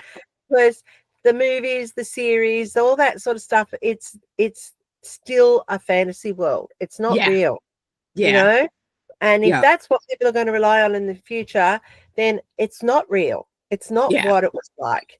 So yeah, I think we really just need to remember that when we're doing it. Then Hmm. and everybody has a story to tell. There's that old saying, like, everybody has one good book in them. Yeah. Everybody has one good book in them. Well, every scrapbooker has that one story to tell. And Yeah. I think that's what we need to remember, Yeah. and that story is our story, our family story. Yeah. And then our families all interconnect to make the world story. And Yeah. that's so important. It is. And because it's like it's gonna connect us, right? Yep. It's going to hit home for one person or another person. But then it also, like, I know when I look at history stuff, because like I said, I love history, I love ancestry stuff. So I love looking at Mm, like all the old documents and stuff. And I will say it tells a story, but it's not a full story. So it's like we have this opportunity to tell more of the story. that's right. And it also helped me connect to somebody who is completely different than I am, who lived a Mm, completely different life. So, and so we have this opportunity to show someone who has no idea, especially if it's in the future, and someone's looking at it. Life is going to be so different, just like it was different 100 years ago. It's hard for me to imagine what life was like. It's hard sometimes for me to even imagine what life was like 30 years ago, even though I was alive. It's like life mm. has changed so much, right? And so it helps keep that perspective of, what other people and how they thought about things and how they did things. But I And like it. I like it now, even like to like watch somebody else now. And I always Mhm. call it, I live vicariously. Like, I Yeah. live vicariously through through their photos, their layouts, because they're Yeah. telling a story and an experience that I'm not having, that I Yeah. will probably never have, but Yeah. I get to have that experience because of that connection. Yeah. Yeah, Yeah. Well, it's and it's really and good. that's the cool thing is like us as scrapbookers from all over the world, it's Yeah. like I get to sit and listen to you and hear your Australian accent, and then I can go and listen to Shannon Keith and be Oh, transported to the South. I And then of course know. And then you go and listen to Ginger, and you got the Texan. It's just yeah. like it's really funny, like, because when I listen to other Australians, we don't like notice much of a dialect. Well, I don't notice too much of a dialect. And I really thought that, like, because online I can tell your dialects and I can listen to Hmm. your tones and really different. And I really thought when I went overseas to like America and that I would pick up more of that, but I Yeah. didn't. Like, it was like it wasn't there. And I think it's because I'm so used to listening to you guys that Yeah. was just the norm. But I Yeah. love it. And I laugh. I laugh because you all go, "Oh, your Australian accent." And I'm like, "Yeah, well, I don't really notice it so much, probably because that's just the way we are." Yeah. And when you guys say, "Oh, can you say this?" and we say it, and like we all say things like, in Australians, we're lazy talkers. Like, seriously, we're lazy talkers. We will drop everything. Like, it's the arvo, which is the afternoon. We will Okay. bring everything down to the servo, which is the service station, which is your garage. All those sorts of things. And we'll just say things. And I noticed when I was overseas that they would just sit there and just like, can you say this? Can you say that? Can you do this? Yeah. It's just really funny, like, because yeah, it's not until you do and you listen that you realize, yeah, we do actually all have a story to tell. We all tell it Yeah. differently. Yeah. And the way we say things is different. Yeah. Like, I always laugh, like, we call it a rock melon, you call it a cantaloupe. you know, Oh, those sorts of things. We'll say it's an eggplant, and then other people say it's an aubergine, you know. So there's yeah. all that sort of stuff. That's the thing. Like my girlfriend, she was so frustrated when we were overseas because we call it a serviette, you call it a paper napkin. And so, Oh, okay. okay, so she would go and we would go somewhere and she says, I just want a napkin. And I'd have to say, no, she'd go, I just want a serviette. And I'd have to say, do you have a paper napkin? Because she was getting so frustrated. She says, I'm speaking English. Why aren't they understanding me? You know? And it was just that connection of knowing what other people were saying. Yeah. It's just so good. Like, it's just amazing. And yeah, I can sit for hours listening to Shannon Keith. Love her. Yeah, right. Ages and hours and hours and hours just listening to her. And like Tara, I can sit and listen to Tara for ages and ages and Yeah. ages just because of their dialects. It's just so Yeah. good, you know. But likewise, you can just listen to a fellow, like I can listen to a fellow Australian and fall under the spell and learn something new, you know. Yeah. And that's the beauty of it. I rarely walk away from a video and haven't learned something new. Yeah. You know, like Yeah. just the way someone does something, just the shortcut somebody does, you know. Yeah. Rarely do I walk away and think, well, that was a waste of my time. Yeah. Rarely, you know. And I love when we do like a hop and there's a list of players and you go and watch, we'll have the same prompts, we'll have the Yeah. same cues, and But how we'll different, interpret it so different, how right? different. I Yeah. love that. Just I know I do classic. too. I love it because you just learn something new. And if you're Mhm. walking away and you're not learning something new, well, then perhaps that's not what you need to be doing. You know, Yeah. like if you're not learning something from someone every time you engage with something, then perhaps you need to move on and move on. Yeah. Right? Because Yeah. we need to be constantly learning. We're lifelong learners, whether we like it or Yeah. not, we're lifelong learners. We And if are. we're not Yeah. learning something, then we're actually not feeding ourselves. So you have to keep moving. And, you know, Yeah. and sometimes that's someone you've listened to for 100 years. Suddenly you're not getting anything. Well, it's time to move on. Yeah. You know, and Yeah. that's the thing, because people do, like you say, get stuck in a rut. They do Yeah. just do the same old, same old, same old. Well, then it's time to move on to find someone else who's innovative, somebody who's Yeah. going to challenge you. And we need to be challenged when we got to get out of our comfort zones. Yeah. And because you don't know what you can do until you try it. You're You got to have right. a I go. know. You gotta have a go. I Yeah. know. Well, and like we got to keep that mindset of like when we first started, you know, how hungry we were, because Yeah. that does help really. It's like I understand not wanting to get lost in everything, right? Mm. And all of the trends and all of it. But having that desire that you had when you first started, right? It's like that first love. It's like when you first fall, Yeah. right? It's like you want to know more, and it's like you want to get fed, but it comes out too, right? It's not, you don't keep it in. And I think that sometimes that also is part of our problem, is like we consume so much, or we're buying so much, or we're, you know, so focused on, but we're not doing anything with it. So it's like you Mm. got to try it. Even if you don't like it, even if, you know, Yeah. even if it's Even if dragging it's your not for heels. you. It's Yeah. and that's why I love some of the challenges that we do, like when we do product challenges, you know, like Mm. stickers or this or that, because it'll gives you this opportunity to think about a product in a different way that maybe you Mm. haven't thought about, or come back to a product that like, oh, I really don't like that. Like Brad's, like for the longest time, you know, it's like I hate it. Even to this day, like there's a lot of elements, but you can find cool ways to use them. Mm. You just have to think outside the box. And so I love that we as a community really do encourage that. And it's like we just got to keep doing that, because like you said, we can't stay still. So we No. just got to keep trying. So it's like consume, but then put it out there. You got to try it.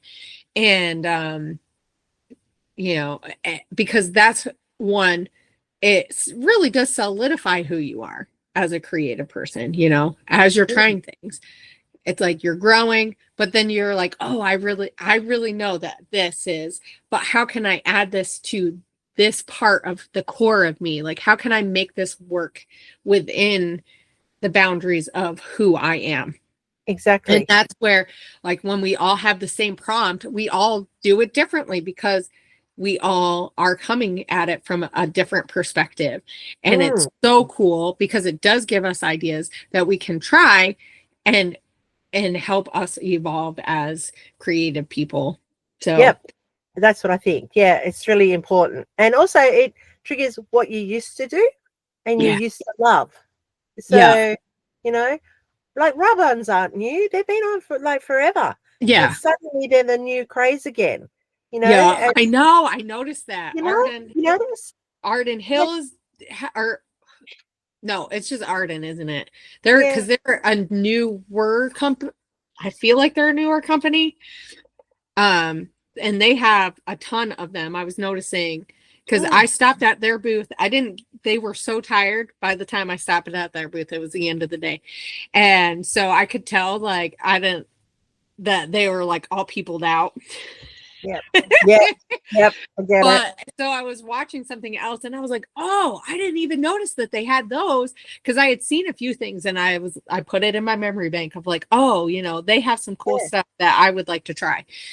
And stuff. But like Vicky Booten, her collection has a ton of them. And I ordered quite a bit for both of the stores because I'm like, I want to use some in this and some of that because they're different styles and they're different than some of the other rub-ons because I've had to throw rub-ons away because I just didn't use them all. So it's like, it's also people like thinking outside of the box of how do I make a rub-on different so that people can use it, that it is going to be a layering type. And that's what I love about Vicky because that's where her brain thinks is like, okay, how can I? Because and she was saying that when she made this collection, the one with 49 in Market, she was thinking about how can I have something so that people who aren't so mixed media can have that look, but that people who are mixed media can build on it. So it doesn't give you everything, but it's that starting off point. And sometimes we need those starting off points within our community, within our hobby. It's like sometimes we need someone to think about something a little bit different so that we can think about it differently also. That's right. Oh, that's a way, because I know like all the junk journaling people, they use washi tape all the time. I do not use washi tape hardly ever. And it also got me thinking, like, I should be finding other ways to use this. Like, I've been watching a lot of like just art people use washi tape, and I'm like, oh, like using it as a mask. Like, how come I haven't thought about that?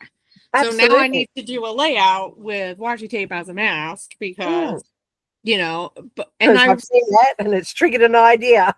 Right. It's like I have a ton of ideas, but that was not one of them. That's it. And it's bizarre how you can get an idea or a kickoff point from the strangest thing that you see. Yeah. Like I seriously, like there are just so many talented people out there. And people who say they're getting stuck or they're getting stale, well, you just go and watch. You just got to go and watch. Dedicate 10 minutes, 20 minutes a day, and you'll be surprised at how inspired you will be to go and actually have a go. And I think that's something that as creators we need to keep pushing. That I might not be the one that's doing it for you, but there will be somebody out there. Yeah. You just need to keep going until you find your person that's going to give you what you need. It's one of the reasons why I love to do classes. And I'm wondering if just like the way our things in the world are, it's like a lot more people have less money and stuff, and making it more about the experience of scrapbooking as far as learning process. And that's exciting to me also, because it's like we've been such entrenched in the consumerism part of it that I think we've lost that that teaching each other, like sitting down with each other and going, this is how I do this. And it's sparking those ideas. So I'm super excited for where we're going to go as a community and hobby, because I think we're going to see more of that. Like, and I think we're going to see absolutely. a lot more of people doing things differently, because it's like, oh, well, I'm not buying as much, or there's not as much that I can there's not as many companies, but the companies are different, right? Where American Crafts was they're buying everything, and everything was starting to look the same. And it's like, don't get me wrong, I love American Crafts. I've, a lot of great designers have come from them, but when it all looks the same, then we get kind of bored and we get stuck. And so it gives these opportunities for companies like 49 and Market, for even I was looking, Rosie Studios, they're really starting to pick up, and I absolutely love what they're doing. And it's like, and we're getting all these different ideas from all these different companies that were kind of overshadowed before, but now they're starting to be elevated, and it's just giving us more and more ideas. So I'm super excited, because I do think that we're seeing an influx in our community, and we're seeing people come at it differently. It's like, I've been watching a lot of like junk journaly stuff, which I'm sure that was a thing, but like, I remember Amy Tan has been doing that for a while. It's like, even when I took a class with her, gosh, that was a while ago when I was in Hawaii. So it was before 2016 or somewhere around there. I remember she was starting to do that kind of stuff just in her own thing. And now I see, like, even that's kind of what she's doing. And I see a lot more of that, which is really cool, because it's taking things that we've already have, that doesn't really maybe cost as much money, or we didn't have to, or we're making ourselves. It's like, when I first started, I also I'd piece together things, and I'd make big flowers and stuff with paper. And so I'm excited to see us kind of get back to those roots and those different things, but do it with a twist, right? So it's going to be fun. Because back then, like, I mean, when I first started scrapping, I had 5 young children, so the budget just didn't stretch to all the newfangled stuff. But I could see it, and I could replicate it by making it myself. Yes, it was time consuming. Yes, it was fiddly, but the satisfaction, it's still got the same results. Yeah. And so I'm really conscious of that at the moment. Like, I went through a period where I was one of those big consumerists, like, I was getting this because that was the new thing, and I had to have it, and I had to get into this, and I had to get that. And so it's criminal. Like, seriously, it's criminal. I look at it now, and it's criminal. The amount of money, the amount of space of storage, of stuff that I have. So now I'm really making a conscious effort of using that stuff and showing people showing people how to use what you've got to do what's new. You know, like, you don't have to have all the newfangled stuff to still do the newfangled stuff. You can do it with what you've got. Let's use what we've got. And, be okay with that. You don't have to have everything brand new. Mind you, I'm just very critical of it. Like, I'm just saying that, and I've just somehow ended up with 2 full sets of Vicky's new set, because I got overzealous with it. But it won't go to waste. It will be used. But the thing is, I've got to use it, not just sit it there because that's special, Just got to go, no, let's just use it. Let's get in there and use it. Yeah, I know. This year I've made it. I mean, I know I'm buying stuff for the store, but actually, and even in that, I'm trying to think of what stuff can I buy that's different, because I know what people are buying in the bigger stores. I know what people are buying in scrapbook.com, because it's stuff that I was buying at different times, right? So it's like, what other stuff can I add that adds texture, adds this, adds that, that's a little bit different that they can get at my store. So it's because I have so much stuff from being on different kit clubs, being just buying different kit clubs, but then being a designer for a kit club, and I'm like, I have so much stuff. I cannot in my right mind tell myself it's okay to spend hundreds of more dollars when I know I don't even Yeah, you don't even want to calculate it. worth of stuff that I have. Mm. And I'm telling you, Kathy, like this year I've been so inspired by old stuff that I loved that I bought 3 copies, you know, it's like Cocoa Vanilla. Some of their stuff I bought 3 sets of it stuff from the one collection, and I'm like, oh my gosh, why did I do that? Because I loved it, and I'm using it, but it's like sometimes I'm like, well, guys, I'm sorry, I'm using Cocoa Vanilla again, but yeah, but it's like, you know, it's like I have a ton of Maggie Home stuff. Actually, I probably should pull that out and do like a whole thing on that. But it's just, I just decided, I was like, this year, I'm not really going to buy that much stuff. I've been buying the stuff that I've been putting my money towards is classes, you know, things that are inspiring me in a different way, because I can use my supplies for whatever, you know. It's like Scrap and Learn doing a big class thing, and for the whole thing it was like $400, and I'm like, and I get you're gonna get 2 to 3 collections probably worth of stuff, you know, but it's like I have way more collections worth of stuff in my stash that I can use, that I should be using, because it's like the stickers only have so much lifetime, you know, and rub-ons, they only have so much life. It's like I've had to throw a lot of that stuff away. I threw quite a bit of mixed media stuff away this year because it goes bad. It goes bad. So it's like we got to use what we have. Oh, absolutely. And there's no reason why we can't, because I know we all have it. We all have a ton of stuff. And it's not that you can't buy new stuff, right? It's just knowing. And I think this is where, like, knowing who you are as a creative person and what your style is and what you know you're going to use, that is so helpful when you're buying stuff, because then you're not buying stuff that you don't need. You're buying stuff that you know that is different, or that you know you're going to use, and then you're going to get the use out of it, and then you can look at it on the page, because I have tons of pages where I'm like, oh my gosh, I absolutely love that collection, you know, and I could only get my hands on a little bit of it, and those are the pages that I love the most, because I used it. I used the stuff. Yeah, absolutely. Oh, so much so. Like, I have kits from like the Australian Uniquely Creative from 2017 that I haven't even opened. Yeah. You know, like, that's ridiculous. The paper is just gorgeous. And like they have amazing stuff. It competes massively with today's stuff, you know. So I'm consciously going, right, where we're using that now. We're not keeping it. What are we keeping it for? You know, like, let's use it.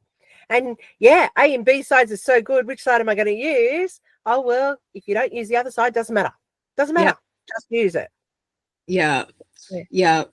And I mean, and I think that we're seeing more and more people do that. And I think that's the one nice thing about being a part of the communities on like Facebook and stuff, because we do have so many challenges to help us like use up our stash and stuff. Which, like, I think for a while we weren't focusing on that as much. And I can tell, because I got the stuff. And I remember people talking about like Studio Calico kits, having like tons of those and stuff. It's like, oh, and don't get me wrong, like, I have Project Life kits from Citrus Twist that I was getting, and you know, and it got to the point where I'm like, I just need to take the stuff out and like not keep it in the kit, because I was just keeping it in the kit thinking, oh well, it all matches, which does, but it's like, if I'm keeping it all together, I'm not using it. So that's one of my things this year, is like really going through everything and pulling things apart, because I just had everything together and it wasn't helping me use it. And this is where knowing who I am as a scrapbooker and creative person has been helpful, because it's like, I know that if I have it a certain way organized in my room, I'm not going to use it. I know if I have it in a dish, like I have a container and a dish of like scraps that I've been putting in there, and I've been pulling from there. And actually, I was just thinking today as I was doing some stuff, I'm like, I am going to just make a spread with just this stuff. Like I'm not putting anything out. I don't know how it's going to look. You know, it might look like crap, but I'm using it. And I won't be surprised if it's one of my favorite things, because right, like sometimes when we give ourselves those little challenges, that also, but for some people that isn't helpful. Some people, they need the sketches, they need, you know, a guide, and that's okay too. And I know sometimes I need that guide. Like sometimes I'm, to just get started, I'm not sure, so I'll scrap lift someone, or I'll use a sketch, and that kind of is that jumping off point. But, and this is where, once again, knowing who you are as a creative person, it really does help. So it's like, if you're in that beginning stage, like really, you just have to keep trying everything, because that's how you figure it out. That's right. And it does take time. And like, and you know, as we were talking, over time, you are going to change. Like if you look at my first layouts, they look nothing like how I scrap. Absolutely. Not the and same. even like 2 and 3 years ago looks nothing like what you do now. Yeah. You know, you evolve, and I feel and I'm not saying that it's wrong, but there are people that have stayed and they're the same. That you could look at their beginning ones and you look at their ones today, they're still the same. Yeah. And I think it's a fear factor of trying something new. Yeah. Know, it's that white page. I'm going to do it. Yep. You know, well, and we can't let fear hold us back, you know, and it's even more so in art, because that's a place that allows us to be creative, to try things. It's like I was telling my friend when she used to come over, she's sort of scrapbook, but she was newer into it, and I was trying to help her with doing mixed media. And I told her, I was like, you know what, if worse comes to worse, you don't like it and you have to restart all over again, or use gesso. Gesso covers up a multitude of problems, you know. I'm like, so you have to start all over again, but you learned something. And so it's like, when we let these fears hold us back, then we don't grow, and we make decisions differently. And I get sometimes we have to do that in life, but like the craft space is a sacred place, because it is a place that you should allow yourself to have that freedom to play and grow and just try things. And so if you're not able to do that, like, how can you get there? You know, it's like, we got to think about how we can get there. And it just starts by little things, you know, tearing a little bit of a piece, or, you know, adding some gesso on. Yeah. Double matting your photos. Yeah, right. Just our photo and get it off that page, you know. Yeah. Sometimes I sit and watch people and I think, yeah, just do this. I want to scream at them. Just try this. Like, you can do it. You can do it. I've had that same experience too, you know, where it's like you're cheering them on and you're trying to give them the courage to like keep doing what they know that they can do. And most of the time, whenever I see people, and even myself included, whenever I try something new, it's like it's like I've learned something from it, and I tend to enjoy it even more, you know, later. And so it's like, even with the smushing thing, I don't like the way it looks, but the more and more I've tried it, the more I can see, I learn how I can manipulate it also more of how, and I can add other things to it. So it's like, yes, is it my thing that I like to do? No, but I can use other elements that I am good at.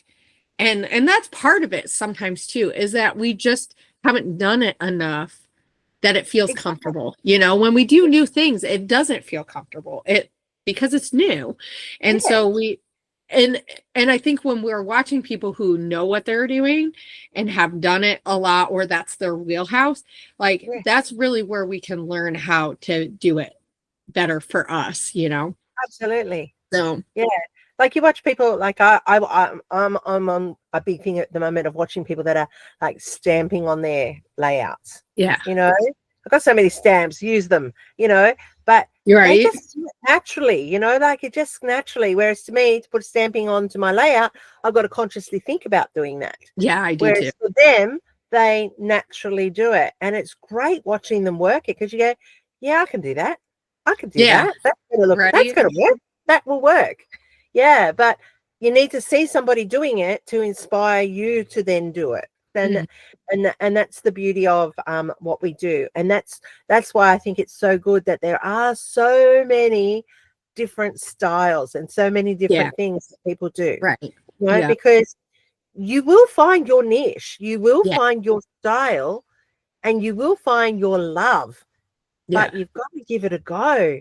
yeah, You can sit back and watch and say, oh, I really like that, I really like that, but until you have a go, do you yeah, really like it, or do yeah, you just want to watch it? And I and think that's the difference, and you've yeah, just got to find what you really like to do. yeah, Yeah. yeah. Well, and I think even like in the realm of doing videos and stuff, it's like we encourage each other because we want to see how other people's do it. But it's like I always find it funny when people are doing videos and they're like, oh, they're so timid about sharing.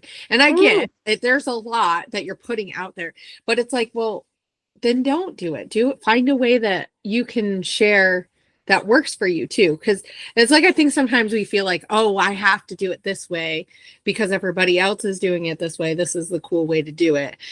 And mm. it's just finding out the way to do it that works best for you, because if it's so uncomfortable that it is causing anxiety, because I've heard some people like they, or some of it is they don't want their face showing. That's fine. It's like we can work around that. I mean, most of us just do our face, but That's right. like I've even seen other people like they just have a hard time because it gives them so anxiety because they know other people are watching, and it's like, okay, well, how can you come about it and share in a different way? It's like there are Mm, other platforms, and I feel bad that people feel, and I get like sometimes to do videos you have to try it and see if you like it, and you do, but you have to give it a go. If you mm. don't try it for long enough, then you're not going to know because it That's takes a right. little while. And it's like, and I'm sure you've experienced this. It just takes a while for people to realize that one, you're out there, that you're sharing stuff. And Oh, absolutely. and it takes having to talk about it, right? With And talking also to change too, like how yeah, I've done my first videos to how I would do now, huge change. And that has also involved researching, yeah, like putting time into it, thinking about it, doing some research, watching yeah, the professionals tell you how to do it, that sort of stuff. Watch how other big channels, how those presenters are doing it. hmm, What is it that's working for them, and adapting and changing. And if you can't come across confident, then nobody's going to listen to you. And unfortunately, you're a salesperson as well as a creator. And if yeah, that's and we're in the realm, and I'm not saying that there aren't creators out there that are just creating because they just create, and yeah, that's great too. Good, do it. Keep yeah, doing it. yeah. If Keep if doing it it. working how you're doing Yeah, it, do it for do sure. it. But if you're But getting don't stressed force it. over it, yeah, if you're getting stressed over it and you're Yeah, getting worried about it every time you turn that camera on, then give it up. It's yeah, not for you. It's not what you need to be doing. yeah. But Instagram might be where you need to go. Hmm. TikTok might be where you need to go because it's short, sharp, and quick. Yeah. Blogging may be where you need to go back to. You Yeah. know. I was talking to because I took one of the business courses at Creativation, and the lady, Mm, she doesn't necessarily scrapbook, she has a crafty business. But she was talking about how that's where she makes her money is blogging. yeah, She's like, that's I right. she's like, I just make sure I do newsletters. She's like, I blog it all. And now she's been blogging since blogging has been like before it was a thing. Yeah, That's yeah, why.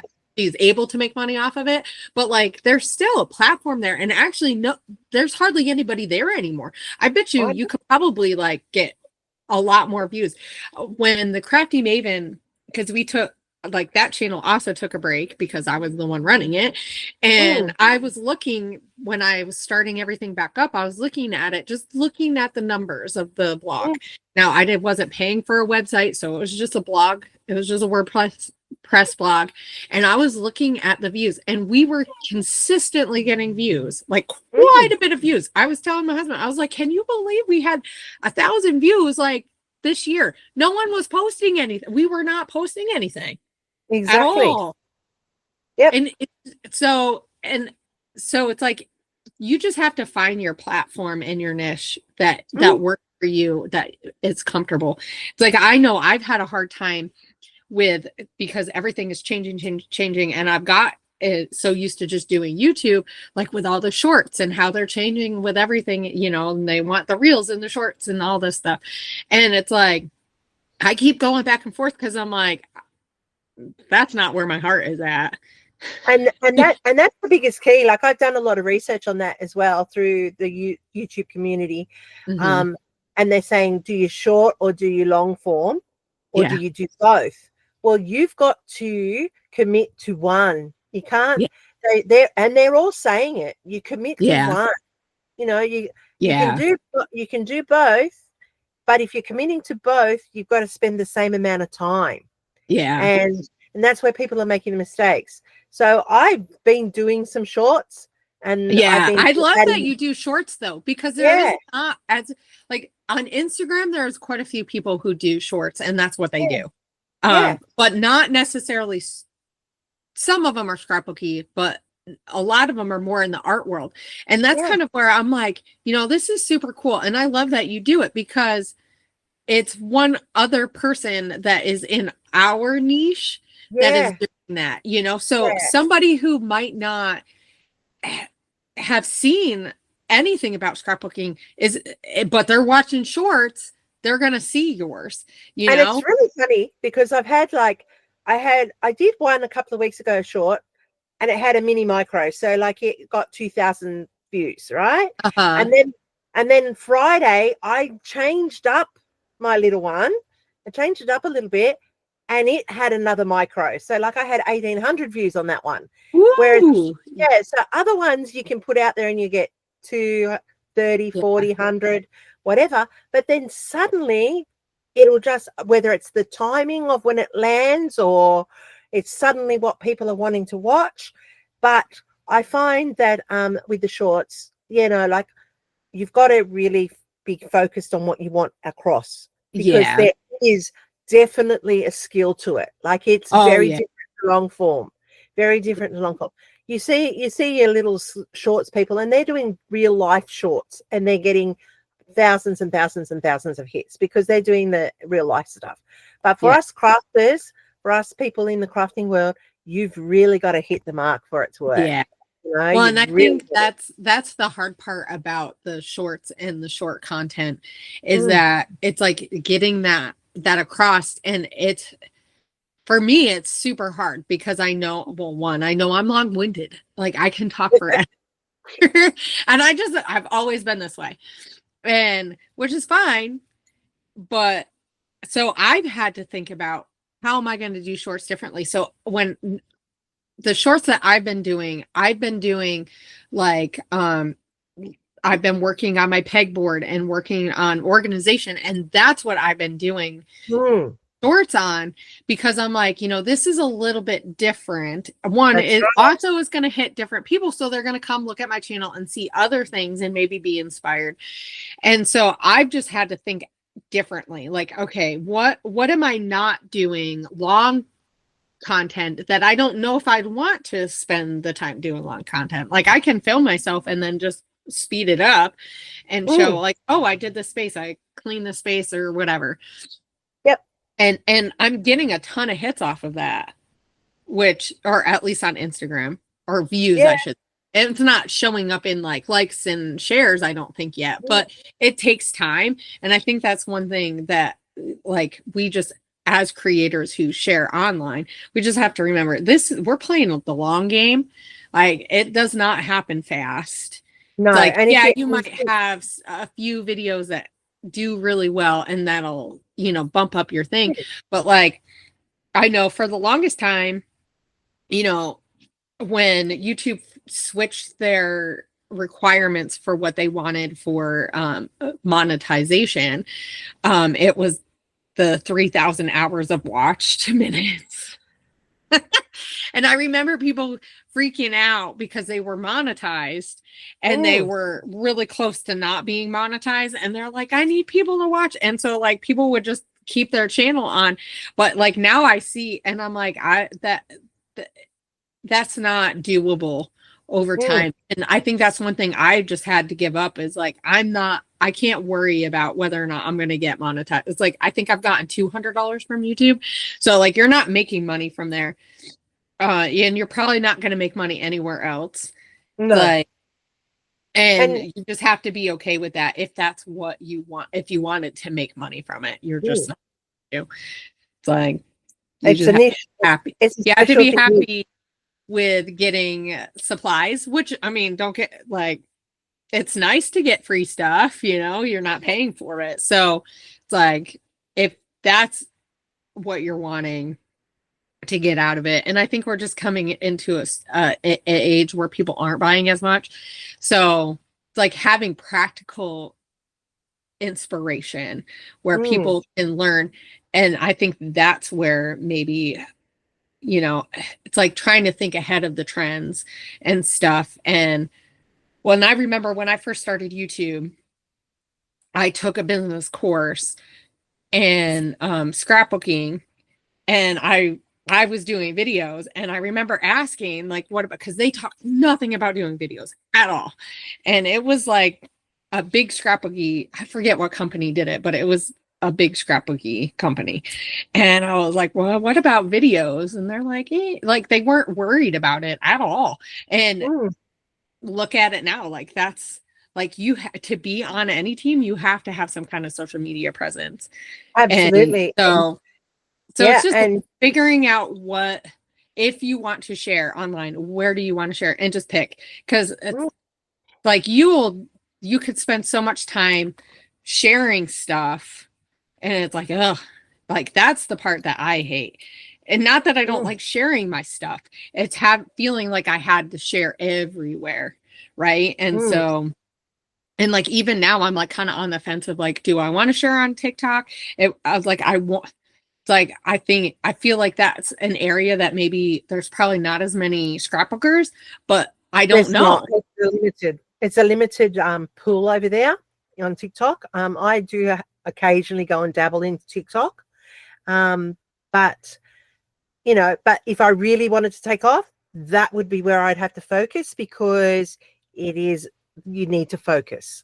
Yeah. So it's like, I really want my YouTube channel to grow, and I really want to be able to, I feel more comfortable there than actually. I love YouTube. That's like where my heart is. It's like, I've seen different platforms come and go, but YouTube has always been consistent, YouTube and Instagram. So it's like, I think that if, anybody who's starting, that would be my advice. Pick one of those and just stick with it. And it's like, because yes, I share stuff on Instagram, but it's not to the extent what I'm sharing. It's like a little bit of like, come over and meet me at, YouTube. It's really noticeable. I used to share everything to Instagram. Everything used to be just the Instagram, and you would get, like, I would get the likes, I'd get the views, I'd get the thing. Everything was happening because I was always everything to Instagram. Yeah. And now I don't as much to Instagram as regularly as I should. And I probably should do daily, because they say you should do daily. And so forth. And I have enough stuff that could go up daily. It's just that time factor. Where is my time of sharing going to? Yeah. Well, and I'd rather put my time into connecting with other scrapbookers as well. And not to say you can't do that on Instagram, but I feel like Facebook is a much better use of my time. So I'll take some time in the morning as I'm drinking my coffee to like get on Facebook and chit chat a little bit, or in the afternoon. It's like, and I've also just had to like block out times, like, okay, I'm doing this and this in my craft room, and then I can take a little bit of time and go on and see what other Yeah. people are doing, but then get back off. And that's helped me. Like I said, it's just creating those boundaries that are helpful. But anyway, Yeah. but and that's And it will taking time as I've learned who I am as a scrapbooker. And it does change like over time. Like there was a time where I spent a lot of time on Facebook and I absolutely loved it. And I was getting a lot of what I needed to inspire me to create. But I'm feeling like now I really just want to create, and not that I don't want to spend time on Facebook, but I spent so much time on Facebook and social media that it was like, what? Was it as helpful? It's like, because I think about how much time I spent on Facebook and I'm like, that was crazy. Like I, probably missed out on a lot of things that I could have been inspired by in real life. Yeah, so it's like different seasons. We just, have to have grace for ourselves because we're learning and growing, but also know that sometimes we got to create those boundaries so that based off of like how we create and how we are as a creative to keep us motivated and keep us like on task too, know. If you want to create stuff, you have to spend time at your desk. Absolutely. As much as you're consuming, it's like you're like watching it is not going to make a page appear or a spread or, So. Yeah, exactly. And also, because like people who start out and want to know about the YouTubing, how much time goes into the editing, how much time goes into the uploading. If you're not doing that, then you're not really going to hit, but it takes away the time of creating as well. And you have to get that balance. Do I record everything that I'm doing and things? So I've come a long way. I'm recording everything I do, but sometimes it might be 2, 3, 4 weeks before you actually see that, because I'm now starting to build a bank and just leave it there, and I will get to the editing of it when it's relevant to there. I'd rather be doing the creating. Yeah. Well, and I've done that too, like where I've and there's stuff I've created, and taped, and then I just decided, I don't need to even post that. That's right. Yep. Because it never makes the cut. Yeah. Like, because it was more important to create. And like, and that's the thing that I'm finding, even like with running a business and also having, it's like sometimes I can spend so much time doing stuff for my business where it's like, if I don't set time aside to actually create stuff, it's like, I'm having fun building a kit, or I'm having fun doing the mood board inspiration piece and doing all these other elements. But like, that is not all I want to do. Like, and it's hard because like I was working with Megan a lot before she kind of started taking a break, and she was trying to help me. And like, I realized like I enjoy doing this part of it. It's like, I was finding out the things that I actually didn't realize that I enjoyed. Like I enjoy doing the mood board.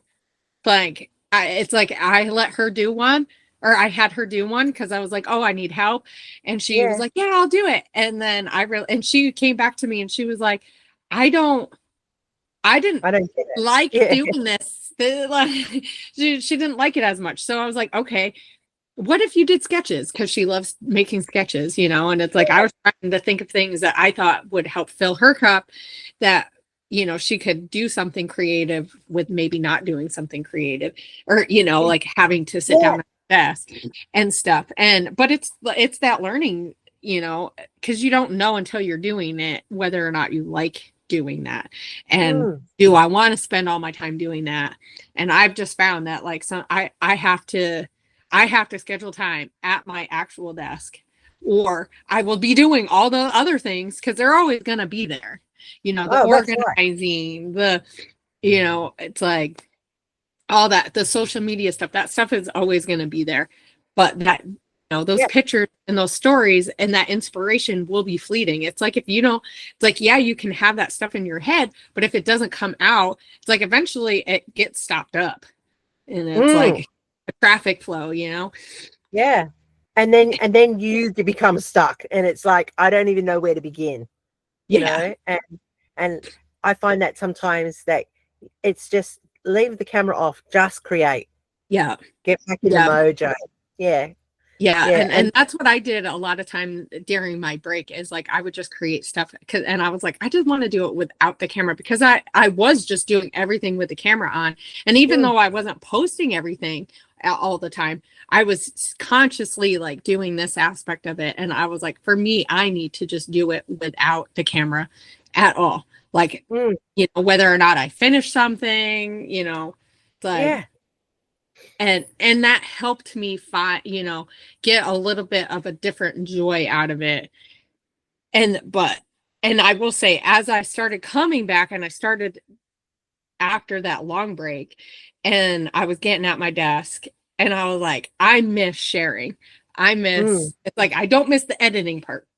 That part I don't miss, but the sharing and the mm, knowing that I'm part of this community, that of like-minded people, of creative people, and like I had to start doing it. And once I started doing it, it was like poof, and then and I'm like, not looking back, and I absolutely love it, and I've been so inspired, and I'm just creating those boundaries for myself so that I protect the space that I have.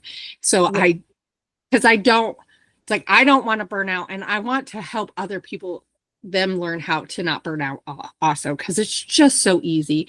And we all have different seasons in our life, and sometimes we have to step back and mm, make different things priorities, and there's nothing wrong with that. But when it's because you've just given, and you don't create that space and those boundaries within your space, or you're not sticking true to yourself, it makes that flow of creativity like yeah, weird. definitely. Definitely. It's so true. And I think as crafters, you need to recognize that and Yeah. acknowledge that. And I think, I mean, I always equate it like with my young teachers at work, like when Uh, my new beginning teachers, I always say to them, choose your night. I don't care what night it is, but one night a week, you are not taking anything home. You are being you. You are not being the teacher. So I don't care whatever night. And there have been times that I've actually stood in the car park because they've told me their night, and they've come out with their bags, and I've said, hand it over. And I've taken it off them to go home to just do uh-huh. them, because you just got to do it. And it's the same with our Yeah. crafting. You just got to do it. Like I went out last night with my family. I could have been at home preparing like videos that I know I've got to get up for this week, but it was a great circuit breaker. It was great. Went out. Yeah. We actually went ghost hunting, and it was, Oh, yeah, we went out to the quarantine station and we were ghost hunting. But it was great because it was a circuit breaker. It was something that yeah. we were doing, we were living, we were enjoying, and you Yeah. need to do that as well. You've got to Yeah. have that. Yeah. So, Yeah. and you come back fresh. You do. You come back Yeah. fresh. You do come Yeah. back. Yeah, you're ready to go. You're ready to, and you're inspired too, because a lot of times those elements, there's just something that you see or something that you Mm, hear that just resonates differently, and you're like, oh, I have an idea for this, and it mm, just really helps propel you forward. Once again, it's that letting the ideas and just percolate. creativity, yeah, let that be the driving factor instead of you driving the Mm, creativity and the ideas. I mean, yeah. obviously you have to think about it, and it helps when you're prolific, or you're Mm, consistent in it. I will say that it's just like exercising, but it doesn't have to be as much as people I think it needs to be either. You just have to have that time, but you have to have that time away. So there has to be that balance. mm, very But much so. And you need to have like this podcasting thing's a great thing. Like you yeah, need to keep it going, like getting it out there. It's so good yeah, because people need to just be hearing the backstories. They need to know yeah, why. The why yeah, is so important. it And is. so watching your podcast and that, it's just been great. It's been like, yeah, I'm resonating with that. Yeah, I get it. You know, Mhm. and yeah, I didn't think about that. That's right. So it's a good way of extending into the modern world our Yeah. craft. And I, like podcasting is a big thing. Like at oh my school, gosh. I'm so excited because I've got a teacher who wants to podcast with his class. So it's the next big thing, you know, like, and this is the next big thing in our niche. Yeah. And Well, you're one of the forerunners, which is great. yeah. You know, so Well, exciting. thank you for saying that, because it's like I came back so me and Megan had tried to start the podcast like years ago and it wasn't the right time. And this year I was like, you know what? We need to do this. And I've just been having such a great time, and I'm even more excited, as much as I'm sad that Megan can't help do it with me as consistently. I'm excited because I really wanted other people to come and give their perspectives and stuff, because eventually my perspective is, you know, it's like I don't want my perspective to be the only perspective, because I know the way I think isn't how everybody else thinks, right? And we all need those different spark points. But like the Crafty Maven, I wanted it to be like an inspiration station, you know, a place where people can get inspired and then from there take those ideas and go.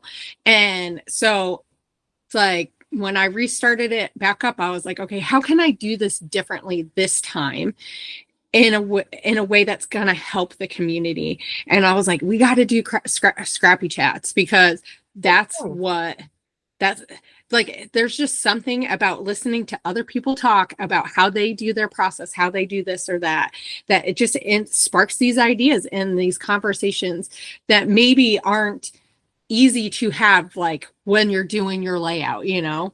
Like, yes, we can be inspired by there and things, techniques that our people are doing, but this is like where we can sit down and really have these conversations and kind of dig at and chisel away those pieces that you know, of doubt, of anxiety, or that fear of, you know, ripping the page. It's like, because we're hearing other people in their experience of like, how did they do it? How did they get past that? How did, you know, because we all have those little things that, you know, I've never been afraid of the empty page. Like, I'm super, like when I have a fresh page that is empty and white, I'm like, the possibilities are endless and I absolutely love it.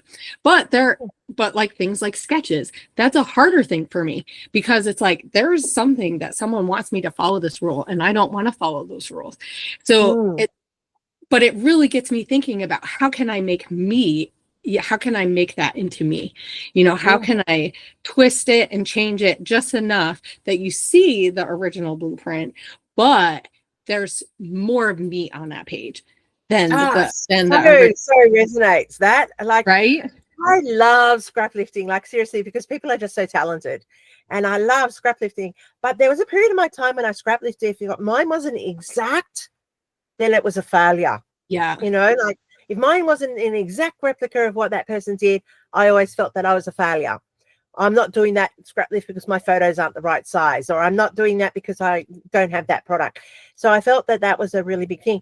But now, giving myself permission to take the key elements and then make it my own has made it so much better. You know, like, and people, you know, it's okay that you've used somebody else's concept. It's okay that you've turned it into yours, you know. And if people get a little bit offended that somebody's taken my idea and that, well, I always remember back when I started my teaching degree and my very first lecture saying, well, there are no new ideas. You've already seen it. You've already heard it. You've already touched it. You've already encountered it. You're just putting your spin on it, and you need to remember that. And that's so true. And that's where our world is. Our world is, there is nothing new. It's just different, and different is okay. And that's what we need to remember, that everybody's different and everybody's style is different, and it's okay. There's no right way. There's no right way. And that's why I think it's so important that this platform that you're doing, this podcasting, reach out, get those creators on here, make them come in and talk with you. Like, seriously, they need to, because I know everybody needs to hear it. Everybody needs to hear everybody's journey to know that it's okay. And that's how you'll spread it, and you'll bring back the love that people have had for it, because they can hear it. And that's what, like, podcasting's big. You throw on a pod, you listen to it, as you're driving to work. You know, Right? you That's what listen my to, husband was saying. He's yeah, like, people can just put it on when they're driving to work and, yeah. Absolutely. Or they're cleaning the house, or they're, mowing the yep. lawn or That's what whatever. I used to do when the paper clipping round Yeah. table was like, I was cleaning my house and listening. And it's like, and I get they had did it for a while and they couldn't keep it up. And, and honestly, the scrapping community was a lot different back then. And Mm. so just to have this new and fresh take on it, because it is always changing, it is always evolving. So it's like we have to keep evolving, Yeah. with it, Go with it. Yeah. with the way that it's going. Okay. Okay, Kathy, as we finish up, because we're going to wrap up for today, Mhm. um, what is one tip that you can give to everyone to help um be authentic to yourself? So what is one thing that you do that helps you stay authentic? Okay. Is remembering your why. Okay. Remembering your why. That's Yeah. that's what I think is the most important thing. If you always know why you're scrapbooking in the first Hmm. place, then you're always going to be true to yourself. Because if you're scrapbooking for somebody else, then you're not being true to yourself. You've got Hmm. to remember the reason why you got into it, the reason why you love it. And if you love it, then your pages are going to show it. So Yeah. the biggest thing is the reason why, the purpose of it.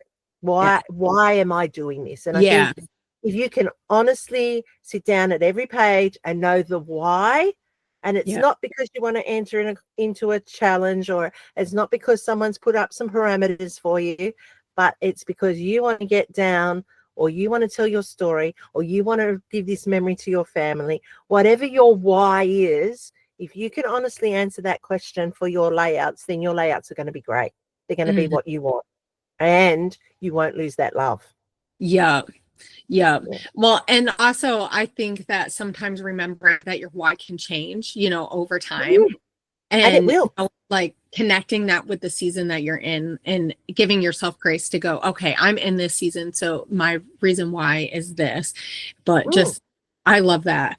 I think for me, one of the tips that I would give also is to also think back and see what brings you joy when you get to your table. What is the thing that you're most excited to do on your pages, right? And so this really takes a lot of like forethought or thinking ahead. Is what are the things that you consistently do on your pages, Mm.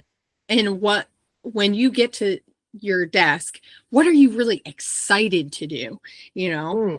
and because I think that also helps you with your style and your identity at your craft table, because and it might change a little bit over time, but there's going to be that one thing that is like, oh, I love, like for me, I love to layer.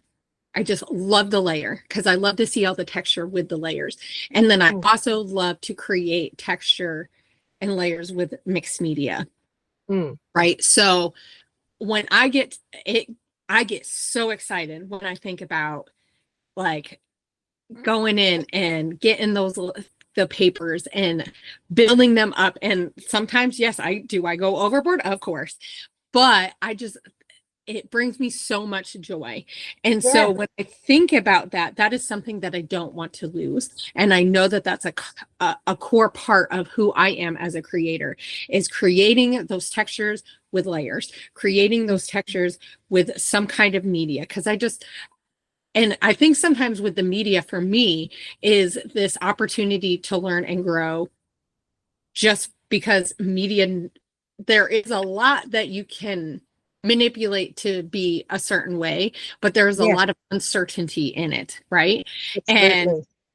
and I think about who I am as just a person. Mhm. I do so well under chaos. It's sad. Yeah. But it's like so being able to do that on my page also helps me in life, right? Because Mhm. then I can think on my toes. I can go, okay, well, this didn't turn out exactly how I wanted, but I can use this as a Mhm. catalyst to get this other look that I know is going to be awesome. So it really Exactly. helps me like problem solve when I'm on the page. Mm. So, and those are things. So, but I only know that because I've thought about like what makes me happy when I'm doing my pages. It's That's like, right. yes, if I want to get a layout done, I'm not going to go for those things, right? If No, I know I that's want to right. get a layout done and say I only have 30 minutes and I had to, there's a gun to my head and I had to get a layout done, right? I'm not going to use mixed media because I know Yeah. that this is a It takes process. longer than that. It's going to Exactly. take more time than that. And that's okay. But I know that when I'm doing those things, I am so happy because like there are so many different elements that are uncertain, but I get to create certainty in that uncertainness. And Mm. so, and that's who I am as a creator, right? But for everybody, it's different. And so by thinking, and it really does take being intentional and thinking ahead of time and thinking through your processes. And like, yes, and I say, take this time to think. It's not like you need to spend hours and hours and hours, but as you're watching other people, as you're taking in this inspiration, taking that time and going, how can I use this? Does this spark joy? Does this spark joy? Like those, all those little moments are like pinpoints that help you get to where you're going. It's like on a Mm. map where you point the different destinations that you want to go, Absolutely. or you're plotting out like where I'm going to stop along my journey, right? When you take a road trip, you're like, oh, I know we got to stop for pee, we got to stop to get food. So you plot out some points and it's plotting out those points. And so by taking that time, and yeah, it might take a little bit of extra time, but by taking that time, it really makes your it makes the whole journey so much more clear, and it makes the destination of that page, that project, so much more rewarding because you've taken the time to really think through like, who am I? And it might take years, and that's okay. So Mhm. that's my other tip is it's okay if it takes a lot longer than you think it's going to take to figure all this out, because it is a journey, and Mm. growth just takes time. It takes time. That's it. Learning who you Exactly. are as a creator takes time, and I'm still Mm. learning. I still constantly have to tell myself, Hannah, you're an artist. Mm. I That's don't always right. feel like an artist. Like But I'm you just are. a It's an girl art. who Yeah. plays with paper and paint on a page, Mm. and it's messy. Like, Yeah. And but what is the definition of art? What is the definition of art? Being creative, messy, and yeah, creating. And that's right. exactly what we do. Yep. Yeah. And that's exactly what we do. So that's my tip. So at the beginning, I talked about taking some time to think about what brings joy Hmm. when you come to your table. And so that's what I want people to do this week is just think about when you go to your table, what are you most excited to do? And start thinking about that and thinking about how you can incorporate that into each session that you're doing that week. Each time you sit down, how can I do that? And it might Mm. look different each time, but I'm Yep. curious to see how people's journeys will be, if they do that for a consistent amount of time. So, Absolutely. That would be really good. Yeah. right? And the feedback. And yeah. And people just to reflect on that as well. Like to Yep. reflect on their own journey. It's so Yep. important. And yeah, it'd be great to see how that little nugget of prompt Yeah. gets. What is your joy? What is your passion? What Yeah. makes it work? Yeah. And like you said, knowing your reason why is so helpful in Yeah. this. So once again, if you don't know your reason why, I really encourage you guys to think about what your reason why is. Mm. Because it is going to help be a little bit more of a guide map for just how you can create better for yourself, for your family, for the memories. Um, because, you know, at the end of the day, our families are going to benefit from this. Absolutely. We're going to benefit from it. And so knowing your reason why is just a little extra good nugget that we get out of it. Absolutely. You know? Yeah. So, very much so. So thank you guys for joining me and Kathy today. Kathy, thank you so much for coming on. I've had so much fun talking with you. I think we could talk for hours and hours more. For hours. But my kids keep knocking on the door, so eventually they need their mom. And It's Mother's Day, so I don't want to take, you know, your full day away from you. I would like you to be able to create today. So hopefully we see some amazing work from you this week from today's scrapping session. And I will make sure in the info box that I have where we can find you on YouTube and anywhere else. So you can just shoot me in the message where we've been messaging anywhere else that you want people to go to find you. Yep. So definitely check out Kathy's YouTube channel. It's Kathy Loves to Scrap. And I love watching your channel. It's so much fun. I love all of the color that you have, and it's just fun. It's just fun.